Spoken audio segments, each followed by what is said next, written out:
Let's do it.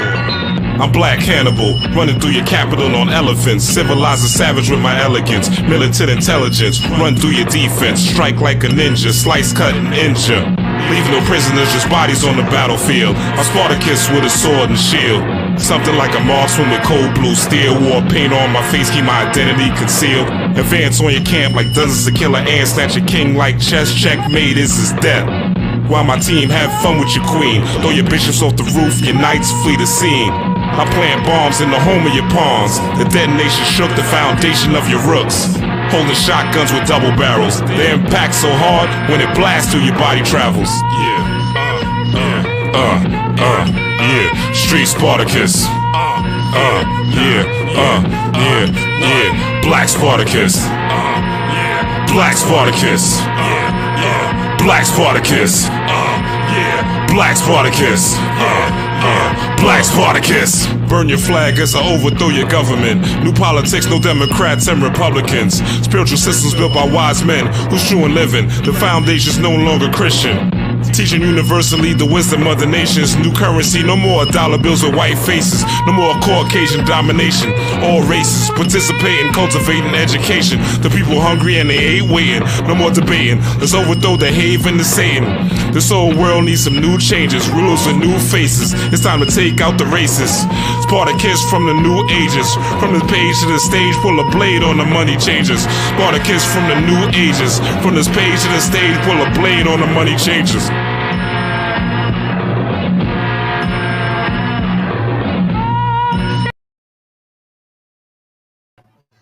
Yeah.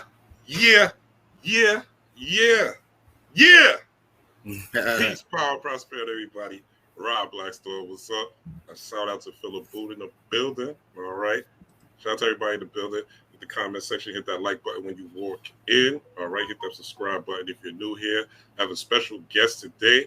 This is going to be a very powerful show, very impactful show. We're going to talk about dreams. We're going to talk about magic. We're going to talk about esotericism. We're going to talk about symbolism. We're going to talk about occultism.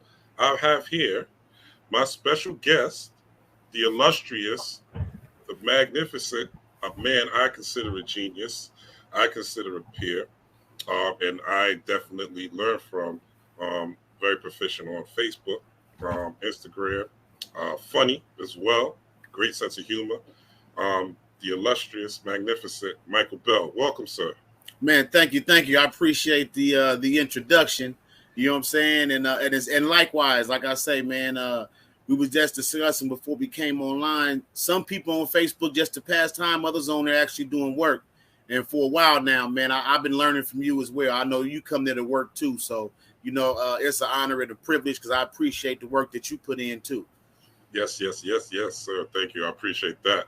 I guess we should get started. The professor, the people are coming in, people are here. How should we start this? I guess we should start with the beginning. Start from the beginning, episode 1. Just going to add this little bit as we go through. Let's go through the episodes and extract the gems. I think that's the best way. Okay. I'm just going to add this here.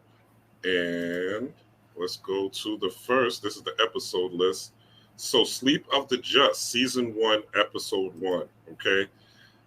In this particular episode, you know, this is when we first learned about the Sandman and the element of dreams and, you know, him dreaming. I thought this was a very, very ill episode because when I first saw it, I was like, this show was kind of bullshit, like, you know. But I remember Neil Gaiman from him making American Gods. Yeah. So the person who created the Sandman, for those who don't know, is the same person who created the show. It's on Stars called American Gods. Season 1 of American Gods, when it comes to occultism and esoteric thought in a visual format, is probably one of the greatest shows ever made, along with, I would say, Lovecraft Country in recent times. I agree. I personally, what do you think about this, Michael Bell? I personally think that when he was the Sandman, the Sandman obviously alludes to the sand that is on your eyes when you sleep, when you so-called wipe the crust off of your eyes. But I also think sand is a metaphor for spirit. And if I know you're a Marvel fan as well, if you watch Moon Knight, you'll see that also Tarwet. She is floating the boat on the sands of time, so to speak. We've heard the term sands of time. And of course, when you talk, and sand as well, which I found out, heated sand is what makes glass, right? So literally when you are in the dream world, you're looking at a mirror reflection of your subconscious. You're looking at a mirror reflection of your subconscious. Also the aspect of, the dreams being suppressed in the time period from the 20s up until, the 80s, I believe, when he kind of, he came out of his trap, took him like 100 years, but that was literally around the time of World War I. Yeah, hey, because what you're saying, you touched on like 3 things, so I'm gonna back it up a little bit. Now, go ahead. Yeah, that's why we're here. The first thing I want to say is, before I get to the Sandman, not only is this a book by Neil Gaiman, but it is a very long series in the DC Comics. Right? Did you know that? Yes, I did. I never read the comic, but I heard it was a great series. That's why they made the book. And what you'll find out is that not only did Neil Gaiman do a dope job in translating this book and comic book version to the screen, but he stayed true almost scene by scene. Most movies you get, especially if you read the book or the comic, there's always something where you're like, man, that wasn't in the comic. Why they take that out? That was in the comic, right? So he did a really good job in terms of extracting the essence and then bringing it there. So none of the symbology was lost. All the dopeness is still there. Now, about the sand aspect, glad you brought that up. Now, there's also, I believe it's in one of Layla Africa's book, in the brain, the pineal is actually nestled in what they call sand. It's not an actual sand, but it's these granules, and it's what the pineal kind of like rests in, is this sand, which we know, of course, is mostly not mostly, it's all melanated juices and mineral, whatever you want to call it, right? But there is sand in the brain. Yeah. In terms of a medical term, that's magnetite crystals, I believe they were called. Exactly. But they refer to it as sand because when you zoom in under a microscope, it looks like little granules of sand. But I want to share real quick an experience I had doing dream work that helped me to understand why they call it the Sandman and why sand is referred to in terms of dreams. When I was but at one point, when you get serious about your dream studies, when you're doing dream recall, you're practicing lucid dream. Bud, can you close the door for me? Good looking. So when you're practicing, when I was knee deep, when I say knee deep, this is when I was experimenting and getting my techniques and tactics down. What I found is that when you go into meditation or sleep, and you hold on to your waking consciousness as your body goes down, you get into that trance-like state. Well, what I found that was in the dream, I would see, like, for lack of a better word, it was like sand just streaming past me. Now, mind you, I'm in like a meditative state. I'm dreaming. But I found that when I would reach my hand into that sand, I would stream through just a bunch of different dreams, and I would pick my dreams. I would literally stick my hand into the sand, and I would just like, I don't want to go into that dream.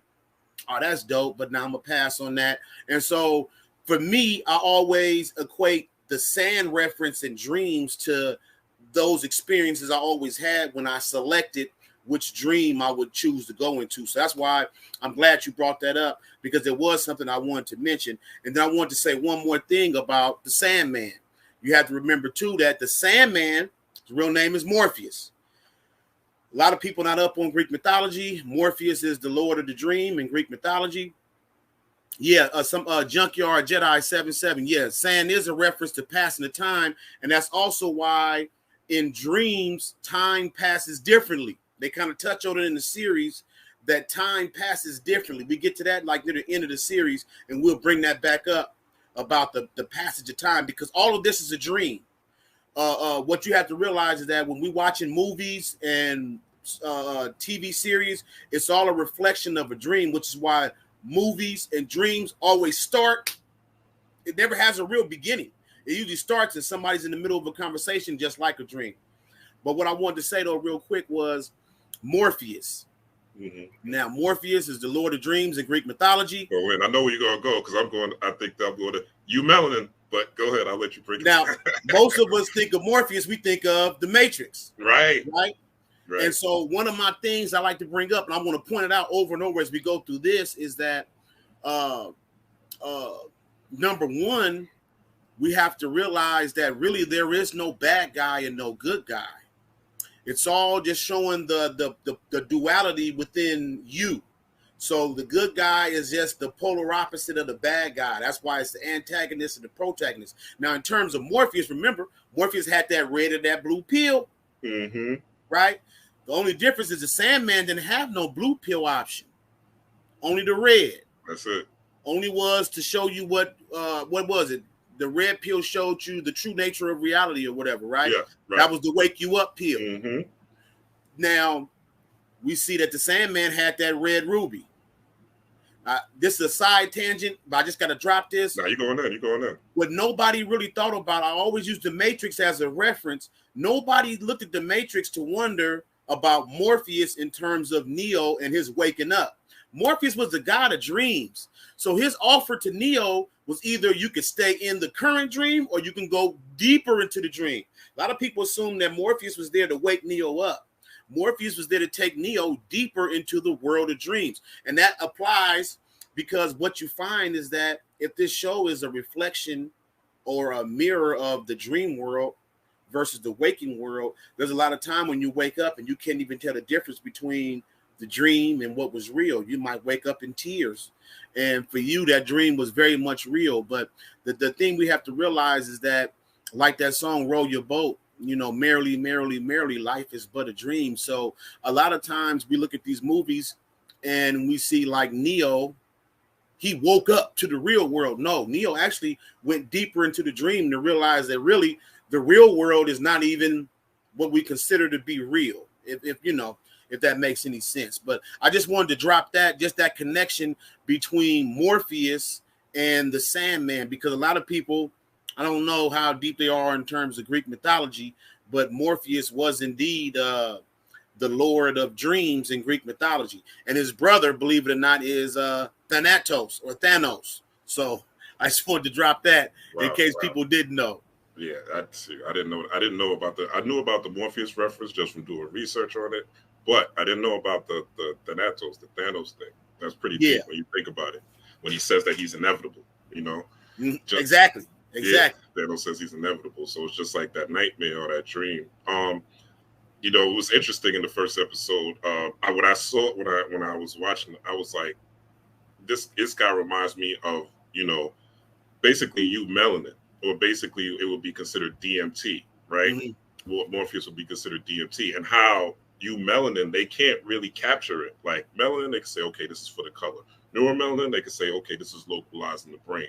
But you melanin, they try to study it because it constantly shapes and shifts or morphs, right? Morpheus, or morphs into something different. They can't really capture it. So it shows how the dream element is locked or located deep within the body. And it's something that you can't capture with tangible or physical means, right? But we power the dream world. We power this dream world because when Morpheus got captured, when they cast a spell and he got captured by they said that Mr. Burgess, he was connected to Aleister Crowley, and they captured him. They cast a circle, right? And they captured him in the circle. It reminded me of the cells, how the cells capture different elements of our DNA and captures our dreams. And the cells are the powerhouses of our body and our spirit. So our dreams, what we're visioning, what we're visualizing, what we're thinking about in our daydreams and our night dreams, because people discount daydreams, but we daydream every day.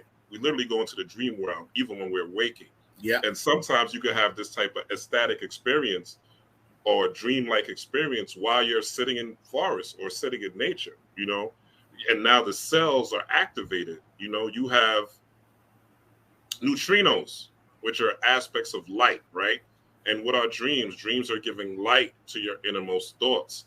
I remember Ron Nefer Amen taught us when I was saw a set studying the metal net around that for men taught us that dreams are basically lessons in life. So when you have a dream and you're not successful in the dream, that means that you're not successful spiritually. When you have a dream and you're successful spiritually, that means you're successful in whatever you were trying to overcome or whatever fear you're trying to cover up.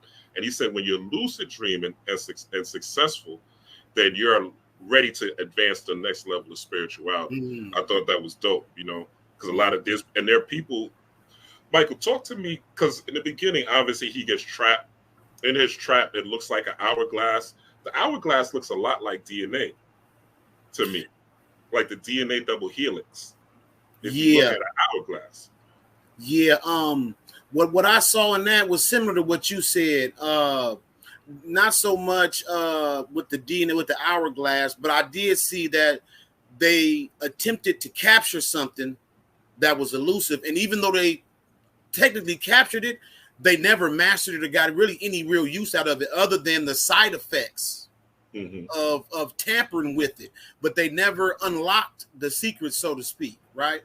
And so I actually didn't think about what you just said, and it does resemble the double helix. It definitely does. Yeah. It resembles the double. Let me see if I can pull up a picture, but yeah, it resembles the DNA double helix. I thought the hourglass was kind of showing how you could trap a dream, but you can't really. Let me pull this up. Let me see if I can pull up the hourglass. Let me show the hourglass. I can't pull it up. That's all right. I'm sure most people who are watching this have already seen the Sandman.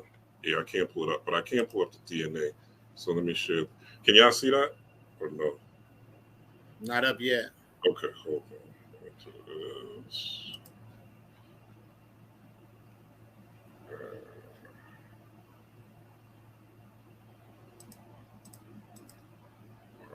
I'm going to share what the double helix looks like. And if you saw the Sandman, you will see that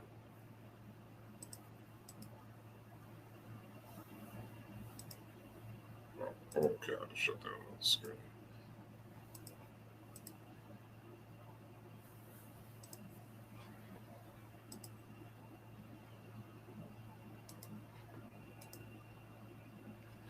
So you see that looks like a lot like what he was in. Inside that's DNA double helix. So when you talk about light, right? When we talk about what powers our dreams, you're essentially talking about the electromagnetic field. Dark energy or dark matter, which basically is the background of darkness we see in space, what powers the universe, out of that comes the light. So out of the darkness, when we go to sleep, we go into the darkness, comes the light of our dreams. So when we are talking about enlivening or engaging ourselves, it really comes down to our dreams and our visions that open up this portal. Because initially they were trying to capture death, you know what I'm saying? And the funny thing is, he cast the spell to capture death, but death, to me, the metaphor was that death was just a dream, you know what I'm saying? Death is really just being inside the quote unquote the astral plane where we access our dreams. So death is not really death. Even though they try to capture death, they couldn't capture death. You know what I'm saying? She was an elusive female, right? But they captured dream because death was part of what they call the endless. What do you think about that? That's just what I got from it. Because they say sleep is the cousin of death, right? The closest we can come to death without dying is sleep, right? So I thought that was on point. I thought that was appropriate when he thought he was about to capture the angel of death and wound up with the dream. Junkyard Jedi said he was really trying to capture death, and so that lets you know that death is actually more, like you said, more elusive than the dream state. And most people tell you they don't even dream. We all dream every day. Matter of fact, you're dreaming right now. You're dreaming right now. Yeah. Dreaming right now. I don't mean just in terms of life is just a dream. I mean, there's a part of your subconscious. That's why dreams, you jump in and jump out. It's a continuous reel. I'm personally of the belief that our dreams kind of like evolve or grow along with us. So that's why we have different dreams when we were younger. And then as we get older, they kind of change, because dreams do tend, on the surface level, dreams do tend to reflect your day-to-day life. So if you go to work every day, a lot of times you don't remember your dream is because you're really thinking you, like a lot of deja vus really was just a dream. You might think you was at work and you like, I was just here. One time we were talking about something similar. Nah, you was really just dreaming. Hey, I want to do this though, real quick, so we can progress along. Yeah. I want to say this. When it started, to me, everything was perfect. Actually, I saw just in the first few minutes, I saw tarot. When if you think about it, the guy who brought Burgess, Roderick Burgess, the book, he came up in that carriage, in that chariot, right? He was dreaming, yeah. He was actually in the dreaming, yeah, initially. He was actually in his dream on the way there. Now, the name Roderick, if you look it up, the etymology of the name Roderick means glory. Okay. It also means magician. Okay. So they chose that name. That was appropriate. But by his name being glory, that refers to the Kabbalistic tree of life. There's a Sephira, which is Mercury. Mercury is known as glory. So that's the Sephira. Now, the importance of Hod is that Hod is the hermetic path. That is the path of the magician. You feel me? All right, there we go. Right there. So now, right there, Hod, it says splendor. Splendor is another word for glory. Now, Hod is the beginning of the path for the magician. The Fool's card applies to Hod. And then we have these paths that connect Hod all the way up. You see the path going from Malkuth to Hod to Geberah, and then up to Binah or Saturn. Now, what I just want to point out was those paths that connect those three Sephira, which is Hod, right there. Those three, Hod, the one above it, which is Geberah, and then the one above that is Binah or Saturn. We have Saturn, Mars, and Mercury, right? To tie it all in, I hope this makes sense. Roderick represented Hod, that bottom one, the magician. And he was on the hermetic path. That whole pillar right there is the hermetic path. That's the path of the magician. That's the path of secrecy, occultism, and magic.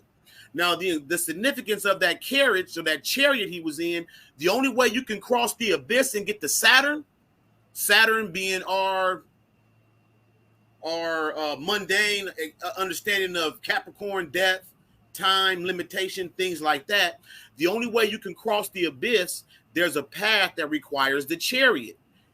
Roderick required that book that was being brought to him in the chariot. So for me, I saw out the gate, I said, they sticking to the script.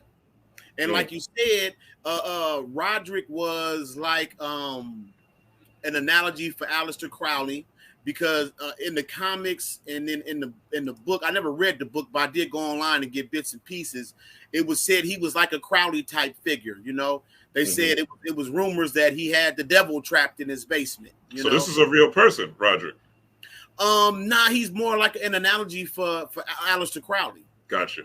For Crowley and probably a few other little occultists from that time frame of 1912, 1916. It was around there. No, actually, it was after the First World War. So I think it was 1919.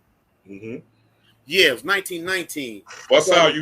You not to cut you off, but you opened up a chamber in my mind. But after you talk about Hod and the chariot, I'm gonna lean into that a little bit. But go ahead. No, that's it. I just wanted to show that the actual progression just out the gate showed you that we were going.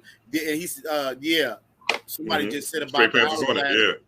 Yeah, y'all own it. We all on the same page. I just wanted to point that out, that it was showing this journey that was about to take place. So it was fitting that he was trying to capture death, because he was trying to get to Binah. We think of Saturn as being death and limits and, you know, death, birth, reincarnation. But the thing is, that's just making it to that path on the tree of life. That ain't it. That ain't all. There's other emanations above, so to speak. But go ahead.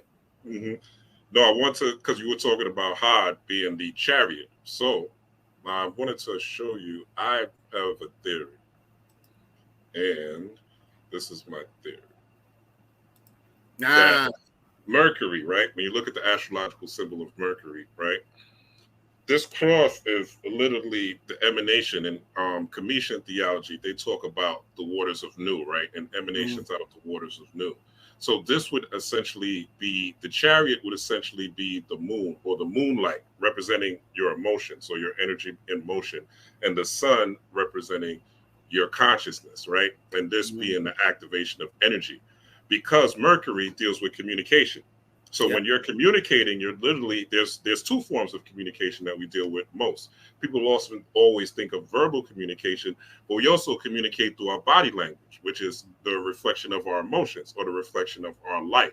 So when you're talking about Mercury being the chariot, you're also going back to the biblical premise. In the beginning was the Word was with God, and the Word was a God, which is also personified in this planetary sigil of Mercury, and which you're saying it being the chariot to take you from Hod to Geberah, then to Bina, right? Going all the way up that aspect, or that left-hand path of the tree of life. This would all be dealing with you going into the activation of primordial energy, the activation of essentially dark matter or dark energy, which is really the source of all things. So-called dark energy would be the waters of Nu, which corresponds to this.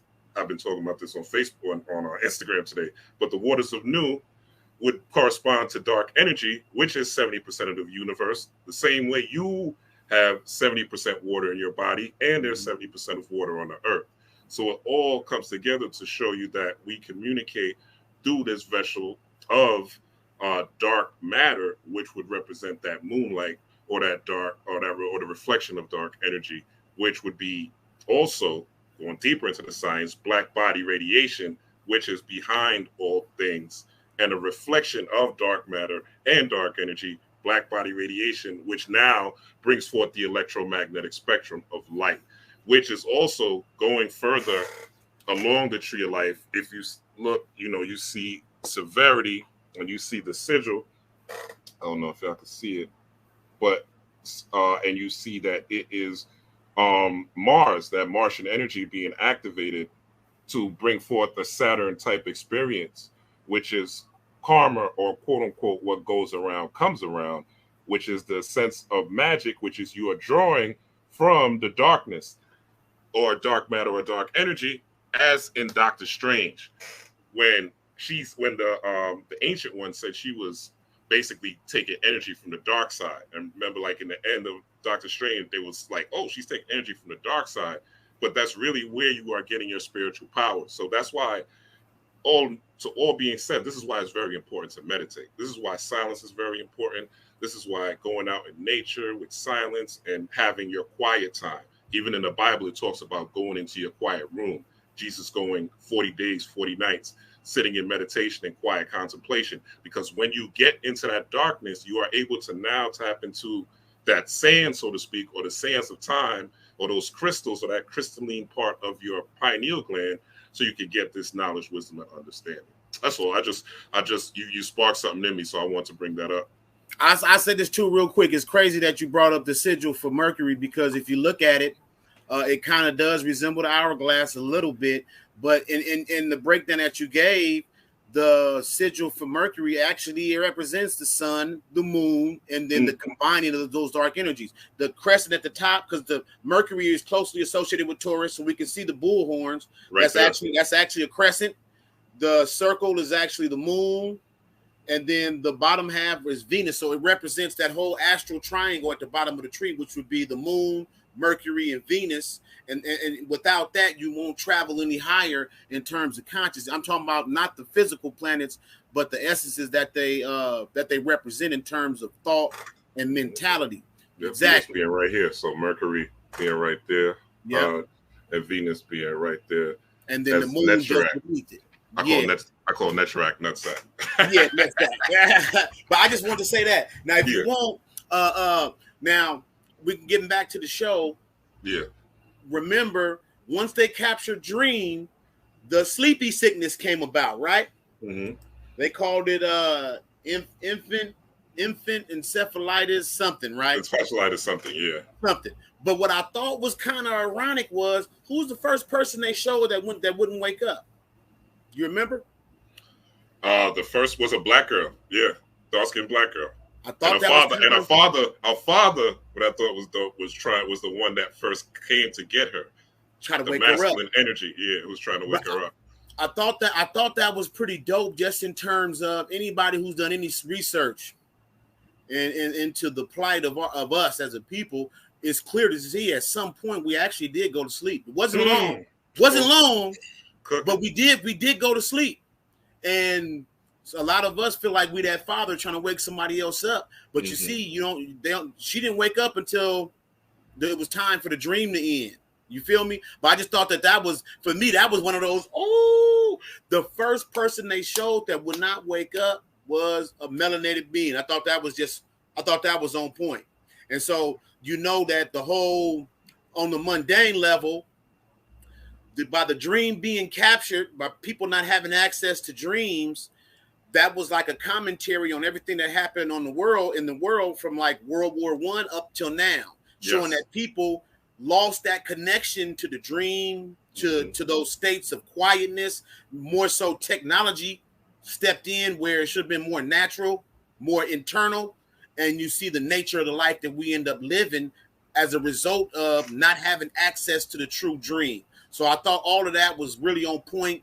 And for me, I had the same feeling. I watched it and I was just like, man, everybody talking about this. So I kind of like dipped off, then I came back, dipped off, then came back. And then once the pieces started falling, I was like, wait. Let me go back. Yeah, so, I did the same thing. I had to go back. Exactly. So I see that it was a complete story was being told. So I was just those pieces right there. That kind of snared me in. That had me locked in right there when I saw, this is like some masterful shit on the down low.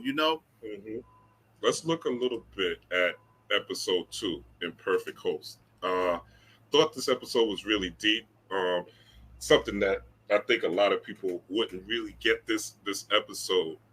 As Morpheus, he breaks out, obviously.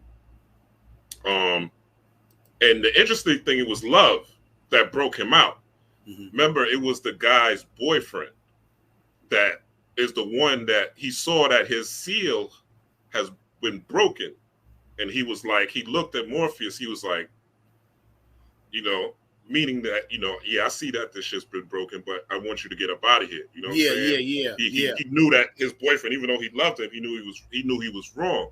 So there's when we talk about, the heart, going back to Egyptian theology, when you talk about Ma'at, or you're talking about the heart being Ma'at feather, or the heart being light as a feather when it's weighed on the Anubis scale, that's kind of what they're talking about. They're talking about no matter what the circumstance is, you always doing, quote, the right thing, and not the right thing as far as some, cookie cutter aspect of doing the right thing, but doing the right thing as far as treating thy neighbor the way you want to be treated. Because in essence, we are all connected in this universe. We're all connected. Some esoteric scholars would say there's a string, an invisible string connecting all of us. But even if you don't believe that, we all know that we are all breathing the same air. We all are essentially drinking the same water. So we all are one. If you look at the cycle of the universe and the cycle of animals, you see everything interacts with each other. I said this to somebody on Facebook. Nothing is really free. You know what I'm saying? Everything depends on something. You know what I'm saying? You could breathe all the air you want. If you don't eat, you're going to die of starvation. Everything depends on, you would be rich as hell. If you don't eat, you're going to die of starvation. Everything depends on something. So also we have to realize that we have to also lean into each other and find, even when we call people, to me, my perspective is, when we call people so-called the enemies, people talk about the white man, people talk about the government, people talk about this and that. We still, even though these situations happen, we still have to show that we are gods and that we are divine beings and that we are the caretakers of the planet and that we are truly the ones, and we are truly the soul conductors of spirit. So we are the ones who know how to navigate through this world and really are the ones that are going to be the ones that ultimately save the planet. You know what I'm saying? It's ultimately going to be you melanated beings that save the planet because we're the ones that know how. We're the ultimate soul conductors of spirit. So with that being said, I thought it was very interesting to show that even though he was in love with this guy and they were lovers, he still, in his spirit, was still showed that he wanted to free this guy. You know what I'm saying? And he didn't want this guy, because remember, he said, "I'm not coming back down here. You don't give me what I want, I'm not coming back down here." And he was like, "Nah, I ain't gonna do this. Let me put the thing so he could free himself." Because he sorry to cut you off. That's the power of love, you know. The son, the father wanted to bring his what he felt like was his true son back. The other son, Alex, when he got older and was in that wheelchair, he was only concerned about living. But you could tell the entire time from episode 1 and 2, he never felt comfortable with Morpheus being in prison like that, you know? Mm-hmm. And so for him, it was just like you said, it was just like loving thy neighbor as you love thyself. It was time. This had went on for far too long. Mm-hmm. You know, was this going to continue once he was dead? You know, it was just time for it to move on. And so I thought that was like a slick way of saying, you know what, this is over. Whatever the consequences are, this part is over. And you know, he smudged that sigil, and they went on. And in the end, I believe. He went and sent him to an eternal dream. Mm-hmm. Yeah, right? He sent him to an eternal dream. Yeah. So in a way, he gave him eternal life. He let him live in heaven, basically. Exactly. You know what I'm saying? Yeah. Exactly. So I thought that was dope. Now, what I want to say, while we did speak on it from episode 1, the Corinthian. Yeah, talk about that. I forgot that part. Yeah. Now, first things first, if you do it now, partly why I'm saying what I'm saying, I'm hoping that anybody listening, if you don't know how to decode movies, or if you know how but want to go deeper and get better, I want to point out the tools that you can use, because I'm using the same ones, to kind of find out what these symbols mean in general and then to you. So now we got the Corinthian. First thing you would do is you would look up the word or the name Corinthian. Everybody knows the best place most people know Corinthians would be from the Bible. But if you look it up, Corinthian is really just an order of architecture, and it means somebody who's kind of slick, you know, kind of dressing good, and somebody's about cardiology class. Oh yeah, found something. Okay, Ace of Diamonds. That's what's up. So the Corinthian. Now, what I said earlier about the Matrix and the good guy and the bad guy actually being one, so there really is no bad guy. Same thing applies here. You look at the Corinthian, on the surface, we see he's killing people and taking their eyes, right? That's why he has those dark glasses. Eyes are the windows to the soul. Well, his eyes look just like a blank phone screen, right? What's the one thing we all stare into? You know? And so when you look up Corinthian, like I said, you don't get a lot of information there. It's an order of architecture. Now, I can say this, that in a Masonic sense, there are 5 orders of architecture that are elucidated upon, for lack of a better word. They're put on a spiritual pedal. And what you have to realize is that these orders of architecture, they each refer to your relationship with deity, with that aspect, that almighty. So the Corinthian is actually, we know it, he's called the nightmare, but the Corinthian is a reflection of God. Now we know that from, like Rob said, from the darkness came light. So the darkness is actually trying to gain light, because the eyes are the windows to the soul. It's how we take light into our body aside from our skin. But what I want to read real quick, 2 Corinthians in the Bible, 2 Corinthians 9:18. It says, while we look not at the things which are seen, but at the things which are not seen, for the things which are seen are temporal, but the things which are not seen are eternal, right? He has those black eyes. You would think that he has no vision. Now, later, we'll get into what he really has for eyes, and it'll all come in. But I just want to say that if you were like me, and you were wondering, well, what makes the Corinthian a bad guy? I looked up these few things, different deities. There's actually a connection in terms of the eyes and the soul. You'll find it all. But I just wanted to bring that up just briefly, because Sandman is the protagonist and the Corinthian is the antagonist. But as the story evolves, you'll find out that we're going to find out that the Corinthian isn't really the bad guy, the ultimate bad guy. The Corinthian he's just saying, I'm not going back to the dream. I like it too much right here. But that's what I got from the Corinthian, was just that he actually just wanted to feel. He wanted to know what it was like to, all this dense reality, all this materiality we call life came out of darkness. But there's another Bible verse that says, light came out of the darkness, and the darkness comprehended it not. I would find the verse. I'll find the verse and drop that on y'all. But for me, that's the verse that best describes the Corinthian, is that light came out of darkness, and the darkness comprehended it not. And that's what he wanted. He wanted comprehension. He wanted understanding. Even though he's a nightmare, we'll tie this back into the dream. Nightmares are not so much evil omens and something really bad is going to happen to you. For the most part, some will reach a level where you can interpret things that are going to happen from the dream.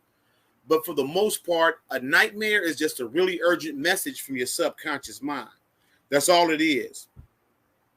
Let me find this Bible verse.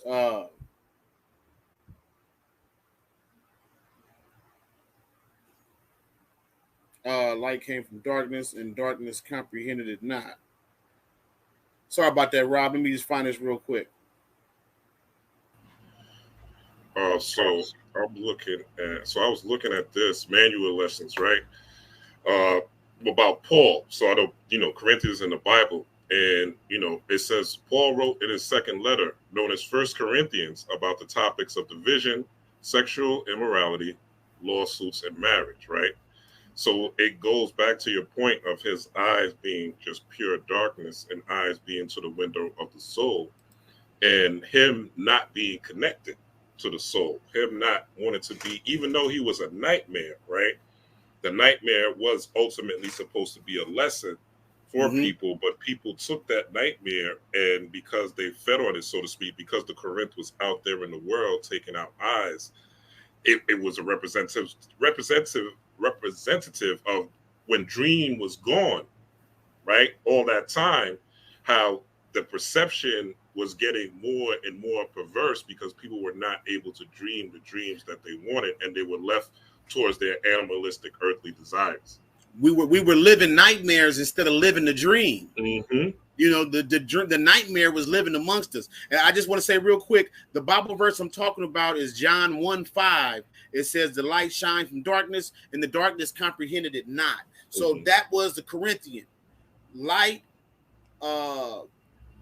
somebody said Junkyard Jedi. Yes, the dream was, the nightmare is created by the Sandman, right? The nightmare is an aspect of the dream. It's not the dream itself. It's just one aspect of the dream. Like we're saying, nightmare is really just a very urgent, your subconscious mind is trying to get your attention with these symbols and these signs and saying, hey, look at me. Remember this, do that, don't do this. So it comes in the form of a nightmare. And if you think about it, nightmares really, I could tell you one of my nightmares, you might say, ooh, that was dope. Man, I wish I had a dream like that. But it wouldn't be scary it's really rarely are nightmares scary to someone else. When you share your dream with somebody and it was a nightmare, really, it's rarely scary to anybody else. One of my most vivid nightmares, if I told it to you right now, you would probably compliment me and say, man, you reached another level. And it wasn't like faces peeled off, anything like that. It was real innocuous. I'll share real quick. I was in the dream. I was talking to my mom. And so since I was practicing lucid and playing with my dreams, I started experimenting while I was talking to my mom. So while she was talking, she was sitting in the chair talking to me. I'm walking around the room, doing this and that. And actually, as I got closer to her, like a mirror image, like a ghostly image of myself kind of linked out of her and was like, this is all you, right? Man, it scared the shit out of me. At the time, I wasn't ready for that message, right? So that's what made it, that's what constituted it as a nightmare for myself. I wasn't ready for the actuality, the reality that I'm the one projecting what I consider reality and dream. I'm the master of my fate. All this is on me. This whole conversation I'm having with my mom, because we should know by now that Our ancestors aren't floating in the air looking down at us. They reside within us.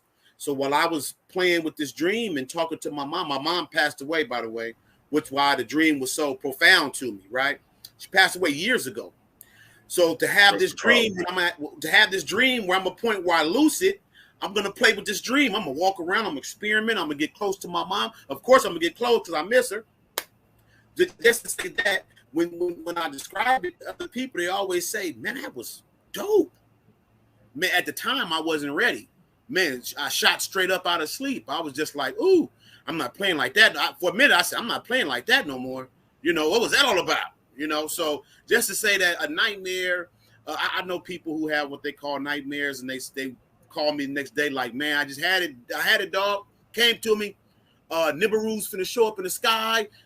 Asteroids is finna rain down. Earth is in the day. And what's up, bud? I gotta go with mommy to get her hair done. Okay, that's all good. I'll probably be here when you get back. You coming with me? We're gonna roll together, all right? Okay. All right. I'm gonna finish up. You gonna close the door? You gonna stay in? What you gonna do? Close the door. All right. Yeah. So and I used to try to explain to my guy, because you know this is my man. He on the path. Mm-hmm. That was your dream. That could be symbolic of something within you that needs to be destroyed, something that needs to be, you know, wiped out and start over. I mean, you know, but a lot of people get these dreams and we figure this is it. You know, you know the melanated people on Nibiru, they coming, they finna free us. We go all fly up, you know. So I'm just saying that to say that you have to use different tools. Dreams are just symbols. That's why you have, if you don't have a book on dream meanings, man, Google it. And all you'll get is the general meaning. And then from there, you figure, well, what does it mean to me? And then you move forward from there. But go ahead, Rob. We can keep moving. I just wanted to add to that and say, you know, symbols is the key to spirituality. Without symbolism, you have nothing. Like, you're not going to really understand. And symbols, I said this in my last video, but symbols are like symbolism. It's like breadcrumbs.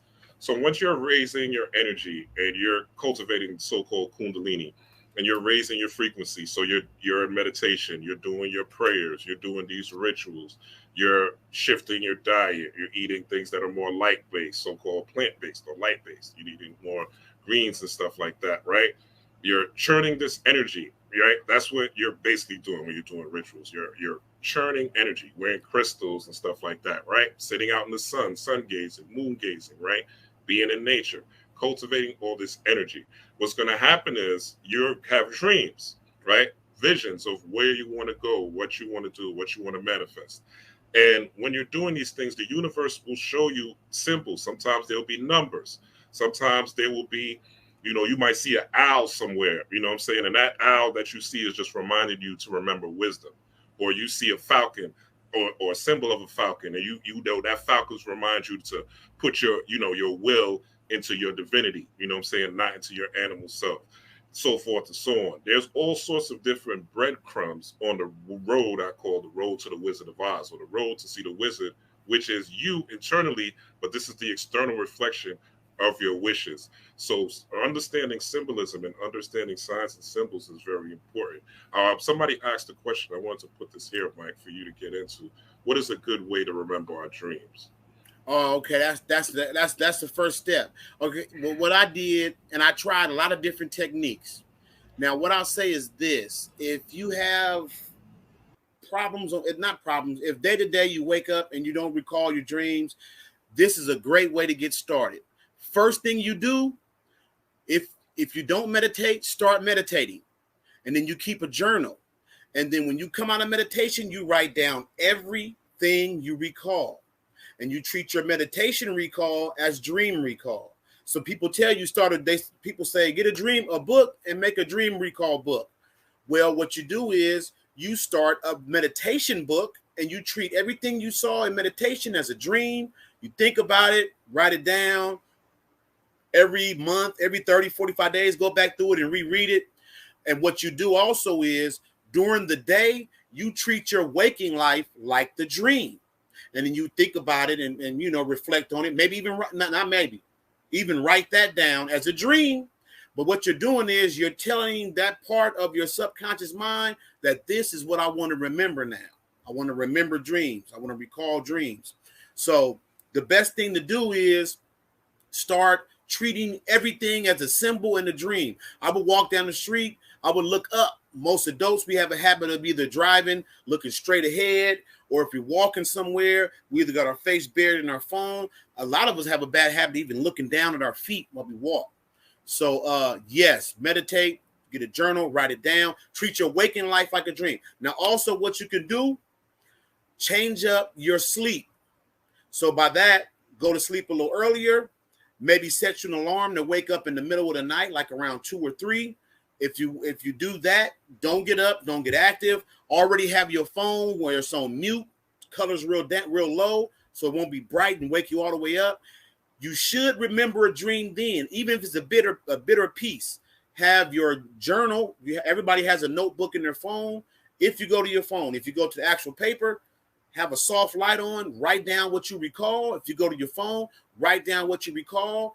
Maybe have a glass of water or a bottle of water, whatever it is you want to drink that and go right back to sleep and focus on either what you recalled or what you want to see progress. And so from there, it's like you begin to dictate the terms to your mind, like what you want to expect. Yes, that Blue Lotus and the Harataki, perfect for dream recall. There's a few others, Lucidamine, Lucidmine, Lucidamine. Mugwort, Damiana. Yeah. So there's a lot of things you can use. I usually have a list of dream stuff. If I have my book nearby, I have a whole section in my book on just different herbs and techniques. I'm gonna throw my email out there at the end of this.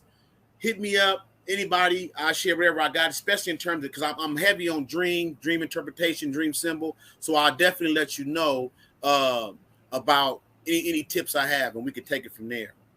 I did want to say this to you, Rob, unless it was something you wanted to say. No, go ahead. In episode 2, when he got back to the dream, we saw Cain and Abel. Cain and Abel being the biblical versions, the two brothers, Cain and Abel. What I thought was significant about that, Gerald Massey, you up on Gerald Massey, I'm pretty sure. Gerald Massey. Definitely, yeah. Okay, he has, it's a book he has called Gerald Massey Lectures. And in those lectures, he has a section called Luneolatry. It's all about the phases of the moon. Well, in there, he shows that Cain and Abel are just symbolic of the two of the moon phases. Positive and negative. Two moon. Okay, that's different. I thought it was more positive and negative. But go ahead. It's still the same. It's still the same because with waning and waxing, it represents the same thing. Fact, you know, yeah. that new moon eventually overtakes the older. You know, the phases of the moon, the waning and waxing. The one appears to overcome the other, like kind of like Pac-Man eating up a ball, right? And how Gerald Massey broke that down. The Cain and Abel story is just explaining the phases of the moon. We know that the moon is closely associated to the dream and astral and all that. So I thought that was a nice touch because it's still in keeping with the same symbols that are connected to the dream or the dreaming. So I thought that was pretty dope.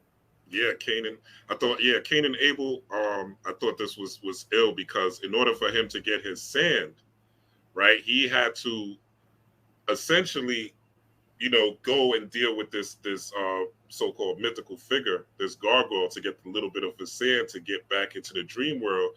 But to me, that reminded me of so-called the phoenix, right? In Kemet, they would call that the phoenix sitting on top of the Ben zone that's awakened in daytime, right? Where the phoenix will fly up and then come back at night. So to me, that was also just a representation of spiritual energy because he was made of sand, and the sand being actual spiritual power, you know. And again, I see Morpheus as the representation of the soul, right? The darkness of the soul, or the waters of Nu. And basically this gargoyle thing in between Cain and Abel being the nucleus of the atom, or the neutron of the atom, or the waters of Nu, you know what I'm saying?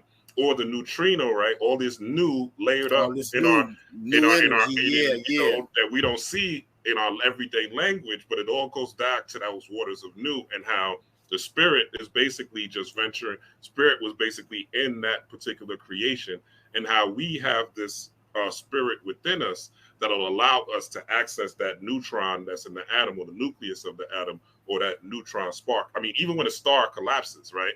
A supernovas, and it forms a neutron star. You know what I'm saying?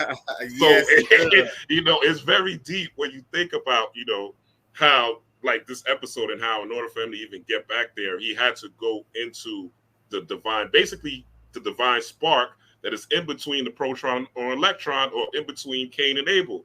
You know what I'm saying? So, and also how Lucien, right, the waters of Nu, or the waters of Noon, was his assistant, so to speak, but it was also like his vessel. When he wasn't there, she's the one who took over everything. You know what I'm saying? So dark matter was still, she represents dark matter, and dark matter was still there. It never went anywhere. You know what I'm saying? But the dream aspect, the dark energy, or you being able to source that energy from the waters of Nu, wasn't there because you did not have those dreams, right?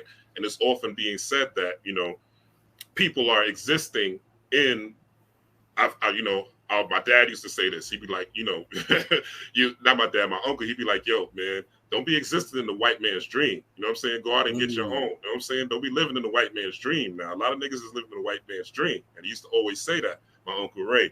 So it just reminded me of that part, you know, this particular episode. Go ahead. Now, real quick, I also want to point out, because I touched on meditation.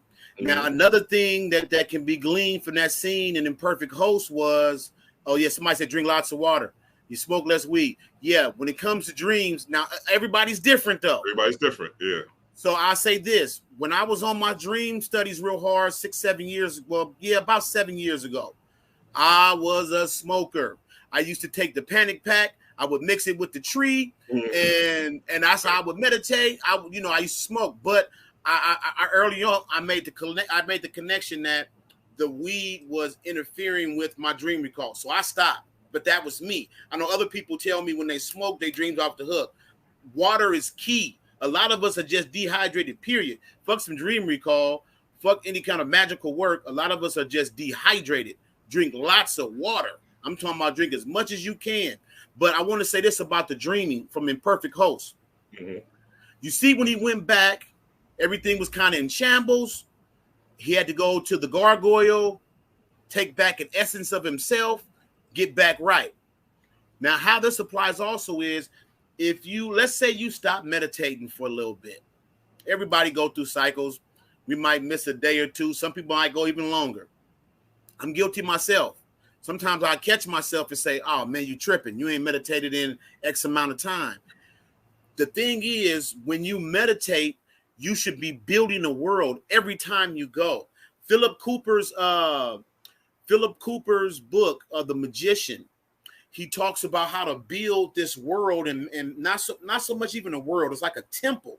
It's a sacred space that you go to, and when you meditate, go into that space is what it helps you to ease, to go into that trance, allow your body to go in. Your body goes to sleep, but your consciousness is awake. Now, let's say that you've done all this work, you built up this magical space in the astral and the dream, and then you stop meditating for a while. Well, just like dream being captured for a while, when you go back, it's not to say that your astral area is going to be degraded and decrepit with cobwebs, but there will be a noticeable lack of energy. But the thing is, you created that place with your essence. So just like Morpheus went to that gargoyle and took back some of his essence, it didn't go anywhere, it didn't die, it didn't disappear. He created it. It's like C for Manel, generator, operator, destroyer. That's a repeated cycle. So when you build this space in meditation, and when you go back, that's how you can recharge yourself. And you're taking nothing away from that space because it's all in the astral. The astral and the dream share the same space, maybe slightly different layers, but the same space. So take that part also in knowing that you can go to your sacred space and recharge yourself. Like me, I have one of my spaces in the astral. I have several, but one in particular, I have what I call eternal altars. In these spaces, there are altars that burn with It's kind of like an electric blue light, and it's a flame, and I call it an eternal offer. And I offer these up to different deities that I work with, and these burn eternally. That's why I call them eternal altars. You can go there. That is nothing more than a battery. That's energy that I go to and I tap into it. So that's essentially what Morpheus did. He went in and he drew on his power that he left there for himself. And then you see later on in the episode, he actually gave it back to Cain and Abel in the form of an egg, right? And so he didn't lose anything. He just brought that power back into himself. And then he set it back into the astral because it will always be there for him whenever he needs it. And that's all I wanted to say about that, just in terms of how you can view these magical spaces. It's not just somewhere you go to meditate or to work on a ritual or spell for love, money, whatever. This is actually one of your resources. And you go there to not only to charge up that space, but it's there to charge you back up when you need it. And we saw that was a perfect example in Sandman. He went there because he needed to bounce back. It was like he had meditated in a month or two, even though we know for him it was 100+ years. But we see that time passes differently in the dream, so it was all dilapidated. But actually, that was a reflection of his consciousness because he hadn't been doing the work. Whether it was by force or by choice, he hadn't been doing it. But the first thing he did was he went back and he got it right. Yeah. You know? Yeah. That was the first thing you had to do. Yeah, that's a jewel you dropped about when you go into meditation and you creating your own little home. You know what I'm saying? I never taught that, but it's something that I do. You know, and I've done on, like I have a beach. You know what I'm saying? A whole beach home and shit, water, everything, and that's the place that I go to kind of relax and meditate when in my meditation, and then things will just spur on from there. They'll take me from that place, but that's like my entryway to get to the gates. And not that I do it every time, but it does often come back up in my psychology. So I appreciate you bringing that up. Any other insights from that episode before we go to the next one? You have a question too, Professor. How to test a dream, how to test yourself and see if you're dreaming. There's a few ways. Okay, one of the easiest ways is if you think you're dreaming, but you can feel your eyeballs going left and right, like you're looking at different stuff going on around you, you're woke. You might be half asleep, but you're partially conscious. That's why you kind of get in the habit of rolling your eyes back, because that's like you're looking inward. Like one of the scariest parts of movies, like in the Poltergeist, when you see the little girl with the all white eyes, actually in terms of symbology, that's not scary. That's actually deep. She's totally looking inward. So you get in the habit of kind of rolling your eyes. That's one of the tests. Because when you're in a dream, you're looking around just like you're woke. And you're looking at this over here and that up there and this over there. But if you feel your eyes going left and right, you're not dreaming. You're almost there, but you're not quite there. Another way to test it is flight. Now, there's degrees to flight. A lot of people say they have to learn how to fly. I've done a lot of dream studies. When I say dream studies, I've actually interviewed people and written down, not just adults, not just kids, men, women. So some people who have some sort of mastery over their dreams, they had to teach themselves how to fly and float. So some people say they actually fly like a centipede. They have to articulate their body and, move like this. So one of the things is like weightlessness. So for me, again, I got in the habit of doing it in real life, where you give yourself these little checks in real life. Am I dreaming? Or if I'm dreaming, I'll be able to float or fly, or I'll be able to do this or that. And some people that can't fly in their dreams, they can jump like the Hulk. They can go, huge distances real far. Give yourself these checks and balances while you're quote unquote awake.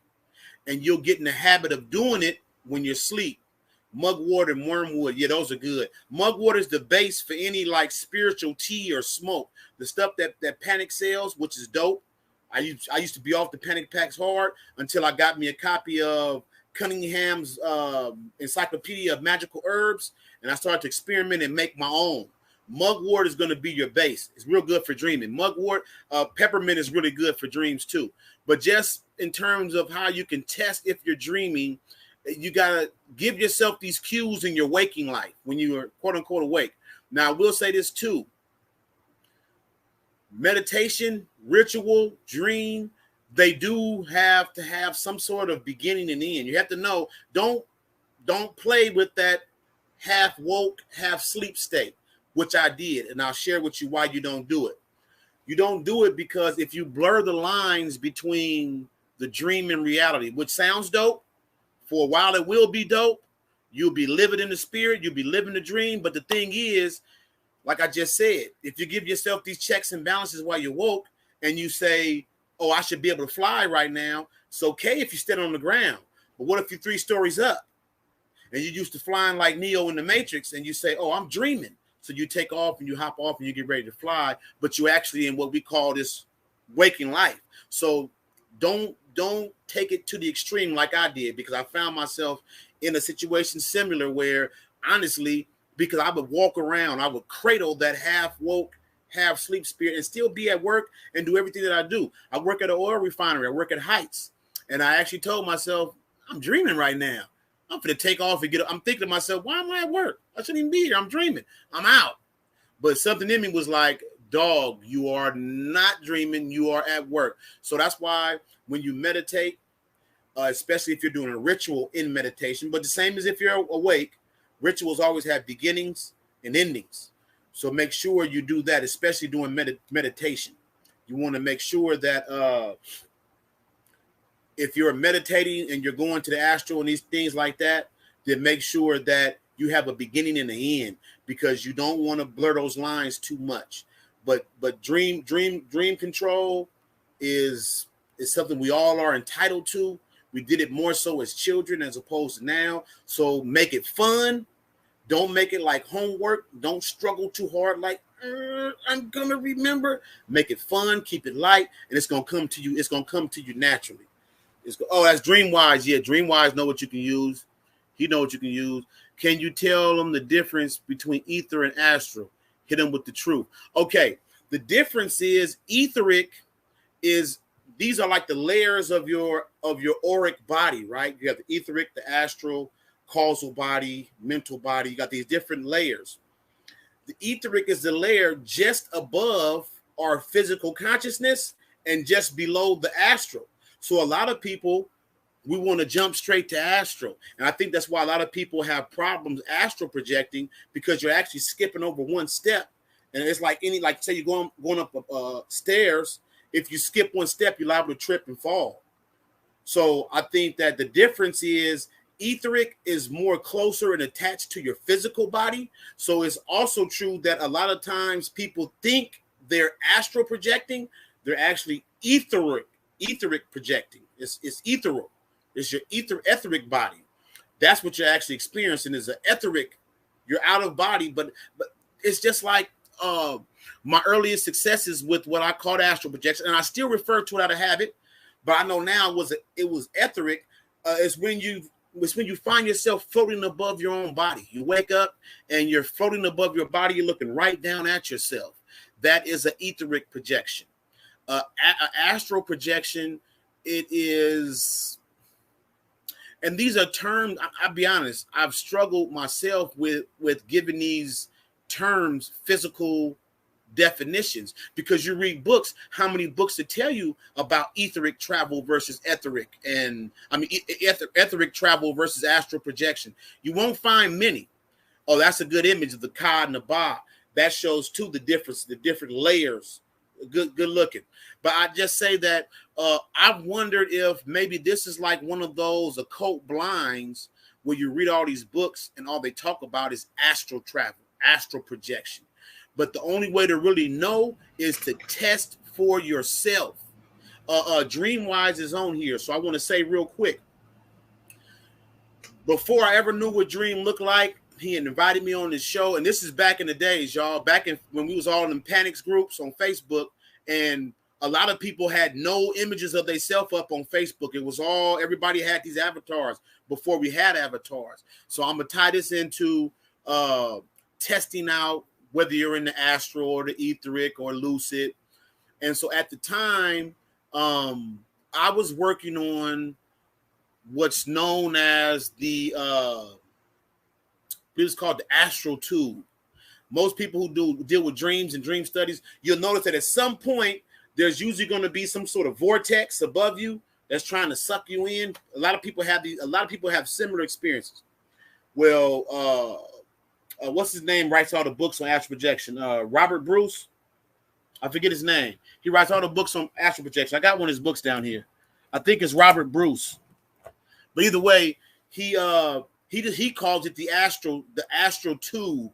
And he said, according to his understanding and how he explains it, when you're in the regular dream, this tube appears, you go up the tube, and that's when you go to the astral. And he always says, don't step outside the tube because it's entities and stuff around the tube that'll get you. So me being me, I said, I'm going to experience this tube, and I'm definitely stepping outside that thing because there's nothing in the astral in my mind that's going to overcome me, right? I'm doing that. Right. I'm doing that.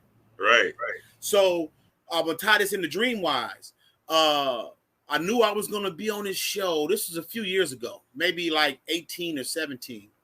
And I'm playing around with the astral tube, but I wasn't looking for dream. Oh, he said that gargoyle, that serpentine power. Absolutely, that kundalini. That's why it was in between the two brothers like that. Yeah. Well, I went into the astral tube and I saw a brother. I just automatically knew that it was Dream, but I didn't know how Dream looked. It was a tall brother. For his size, he was kind of slim. Not that he was skinny, but he was tall. And he had long dreads. And so the next day I said, man, I think I saw you. And I described it. He was like, man, you close. Man, you close. So that was one of my experiences that, let me describe the setting. The setting was like I was in this hallway. I went up the tube, and this is how my mind described the images. It was like a hallway with people going different directions, taking different doors, but it was kind of like a Men in Black hallway. Everybody had on black slacks, white shirt, black tie, men and women, and everybody was coming and going in different directions. And I actually saw Dream and his queen. And his queen said something to me like, I asked Dream something. I'm like, you Dreamwise, this and that. I asked him a question. And his queen said, you're not supposed to be here yet. And that was it. I went into a door and I went straight up. I went somewhere else. But now I think of that as that was that gateway from the etheric to the astral.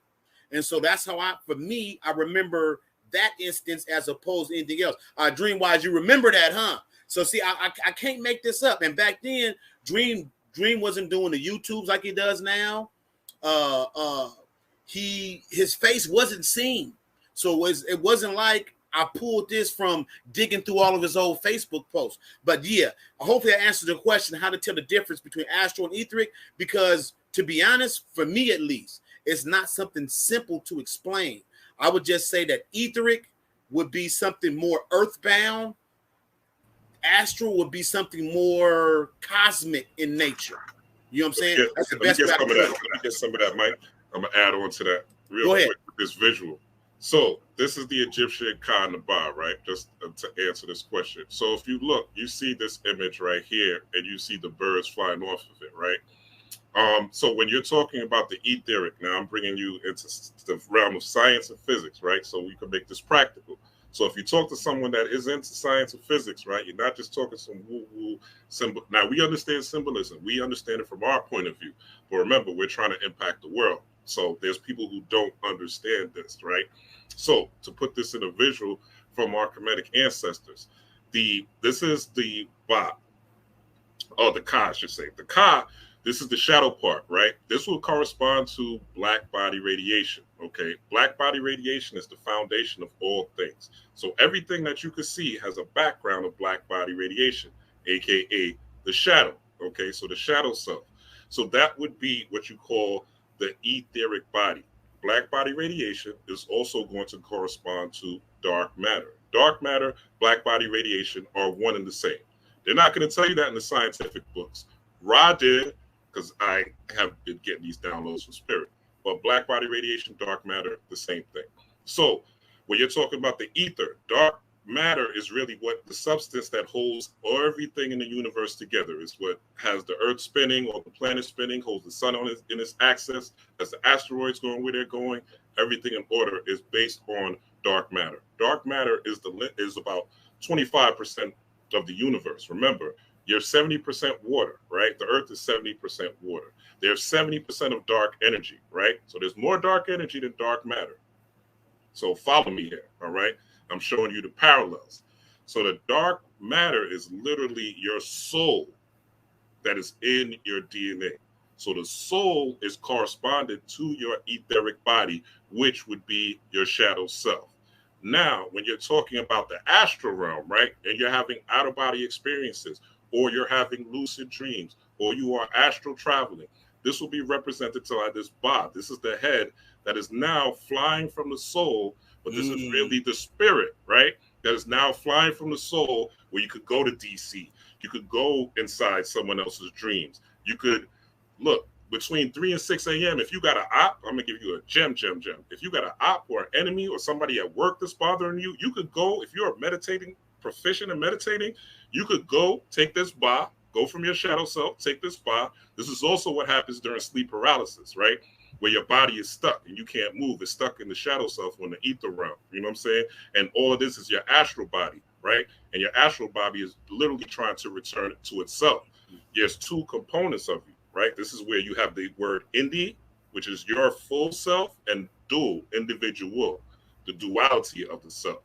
So the Commissions taught this, the ka and the ba, right? So this is the ka, this is the ba. The ba also corresponds to breath, or the breath of life, which the Latin word spiritus comes from the word spirit. Spirit means to breathe or wind. I think I say this every single video I've done. So this ba is corresponding to the astral plane, or you being able to move in the astral plane. So that is just to give you a little more of a visual representation of the ethereal realm, which is the realm that holds everything together, and the astral realm, or the astral realm would be synonymous to dark energy, which is, and I'm going more scientific, but which has a base of hydrogen. If you look at a hydra, right? Hydra has all these tentacles that go all over the place. That's the symbolism of the hydra, representing hydrogen, which is the most abundant element of the universe, right? So hopefully, I know I've talked a lot of science, but hopefully this makes sense to you by using this visual. So yes, the ethereal realm, the shadow self. So when you're talking about doing shadow work, you're working on the part of you that is the foundation. You're doing soul work. This is the soul, this dark part of you. This is the soul. And then when you are doing that work, right, that shadow work, now you are allowing yourself to go into the sands of time. We talk about the Sandman. Go into the different sands of time where you could go to past and future. When y'all be talking about time as an illusion, y'all are talking about it from a subjective space, but sometimes y'all use it in an objective, in objective language when it shouldn't be. Time is an illusion. Yes, in the astral realm, you could go past, present, and future. But I damn sure have aged while I am here. So time is no illusion. My knees hurt when I go up the steps. All right? So time damn sure ain't no illusion. I can tell you that for a fact. Here in the objective realm, but in the subjective realm, yes, you could go past, present, and future, which is what the Sandman was doing in the series. So I just want to bring that up. Let's go into episode, unless you got something else to add on to that. Now let me keep moving. I did want to bring up Ethel. Now remember, Ethel stole Ethel stole the helm, she stole the sand, and she stole the crystal. When, right before everything went all bad for Roderick, you know what I'm saying? Roderick found out she was pregnant. Now Ethel, for me, I went to Bethel, and I was in the middle of doing research on Saturn, and I found out that Bethel is not just a physical place represented in the Bible, but somebody said they've been in that hallway. Yeah. Hundreds of doors, lots of people in them, numbers on them too. So we've been to the same place. So Ethel is actually represented as Ethel. If you put a B on it, Bethel is that stone that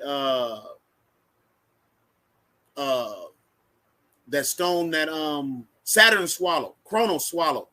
When Zeus got him to trick him into thinking he was swallowing his kids, but it was really him. That stone is known as a Bethel. It's actually a deity. So I thought that was kind of ironic that she was with child, and to me it was the Saturn story playing out. Roderick wanted to kill that baby. Man, I'm not having no more kids. It's over. Hey, what's up, sweetie? He was saying it's over. So she kind of tricked him and dipped off with everything. You know what I'm saying? So I kind of, it's loose to me. It was kind of loosely related. But I just wanted to bring in Ethel because I know we going off and we got to keep progressive. I just wanted to bring up Ethel. Yeah, that was deep. Yeah, let's go into episode 3 now, which is Dream a Little Dream of Me with Constantine. All right, this is where he gets the sand, brings Constantine in here. Now I didn't get to go over this episode, so I didn't really decode it, and I'm not gonna lie, I understood a little bit of the episode as far as him going into the dream realm and getting his sand, but I didn't understand why he went through her. So talk to me a little bit about this episode, Professor, and give us a little insight. I'm sitting at your feet right now. Well, if you remember in this episode, he had to go to the Three Sisters, right? I shaded Bobby Hemmett. He had to go to the Three Sisters, and they told him, you can ask these 3 questions, we're going to get you where you got to go, right? So one of them, I forget what the answer was. Oh, it was about the sand. Yeah, the sand is the melanin. Remember, we was talking, Dream, I don't know if you was tapped in earlier, but we said that the sand, it does equate to melanin, especially that those crystals, those melanated crystals around the pineal. And so melanin specifically. Melanin specifically. That's what we talked about. But that's true, Dream. So the first thing he went after was the sand. If I'm correct, it was the sand first. Yeah. After the sand first. And so basically he had to get his mind right first. You know what I'm saying? He had to get that together. Now, in the comic books and all that, the Constantine connection is like something that's kind of intertwined with the whole story. They have somewhat of a history together, you know, and I think that I'm not gonna say it was kind of like filler, but it did show that, first of all, and it tied into another episode that would come up too, because the Three Sisters, which Bobby Hemmett put most of us up on, is actually from the William Shakespeare, right? What is it? Macbeth, the Fates. The Three Sisters are just Mother, Maiden, and Crone. But they existed in Greek mythology. So he went to them. They shot him to Constantine. This is the same Constantine from the DC comics, the same one that Keanu Reeves portrayed. It's the same. They just didn't want to, because of licensing. I think those were like Warner Brothers. You know, they couldn't portray it in this Netflix adaptation. That's why it's a woman. But it's the same Constantine. And we find out later, I don't believe it's this episode, where he has a history with the Constantines, and he's actually part of the reason why they can operate on that spirit realm. But I think that partially he had to go through her because he needed a medium in the physical. Because if you think about it, technically he shouldn't have needed anybody. He's tapped into all the dreams, right? He should have been able to. Matter of fact, when he found out who had the sand, she was operating solely in the dream, right? So he shouldn't have needed Constantine on no levels, keeping it real. But this is just to show that some of the things we do requires a physical body to get it done. You know, a lot of us say, man, I ain't never coming back. Fuck this human experience, this and that. Oh, it's something divine about it, or none of us would be here in the first place. This is a tool. And sometimes you need certain tools for certain jobs. If we didn't need this tool, we wouldn't be here in the flesh. So I think for me, that's what I got out of it. Because I kept thinking to myself, why did he need her? He didn't need her. She was the girlfriend of hers that had the sand. She was just living in the dream.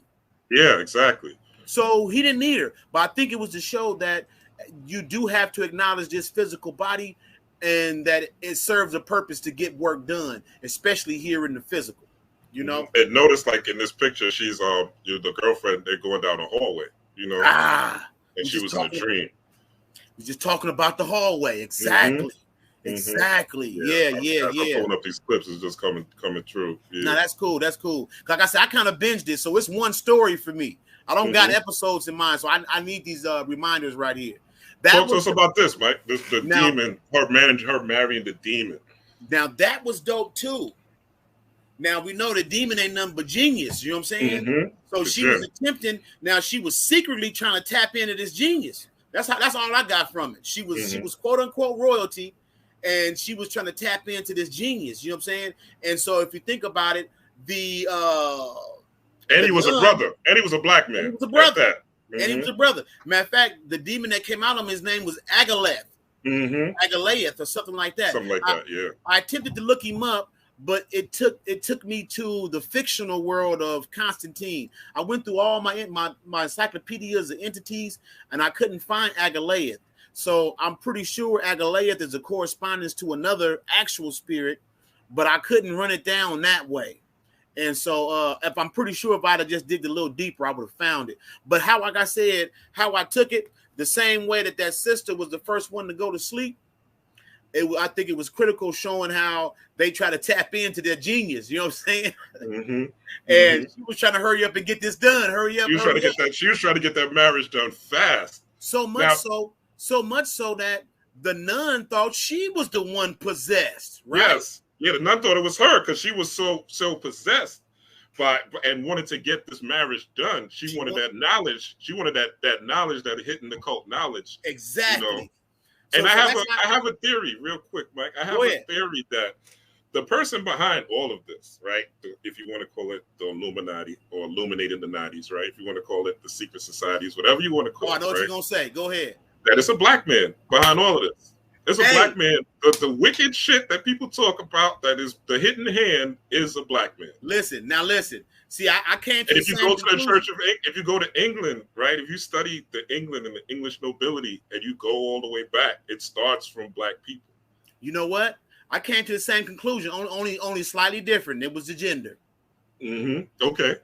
I came to the same conclusion. You know what? I rarely share it because I know ain't nobody trying to hear that, because everybody wants the white man to be the bad guy so bad. Exactly. But if you think about it, the pressure has been so consistent.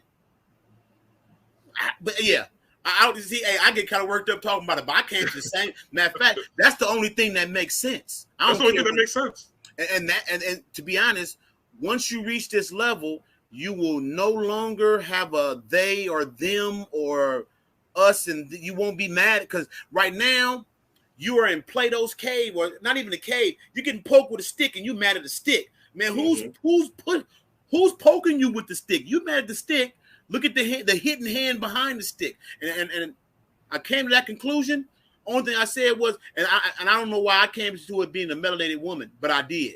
I actually think it's a woman myself, but I didn't want to say it. And I say that, and I don't know. Like some toxic masculinity.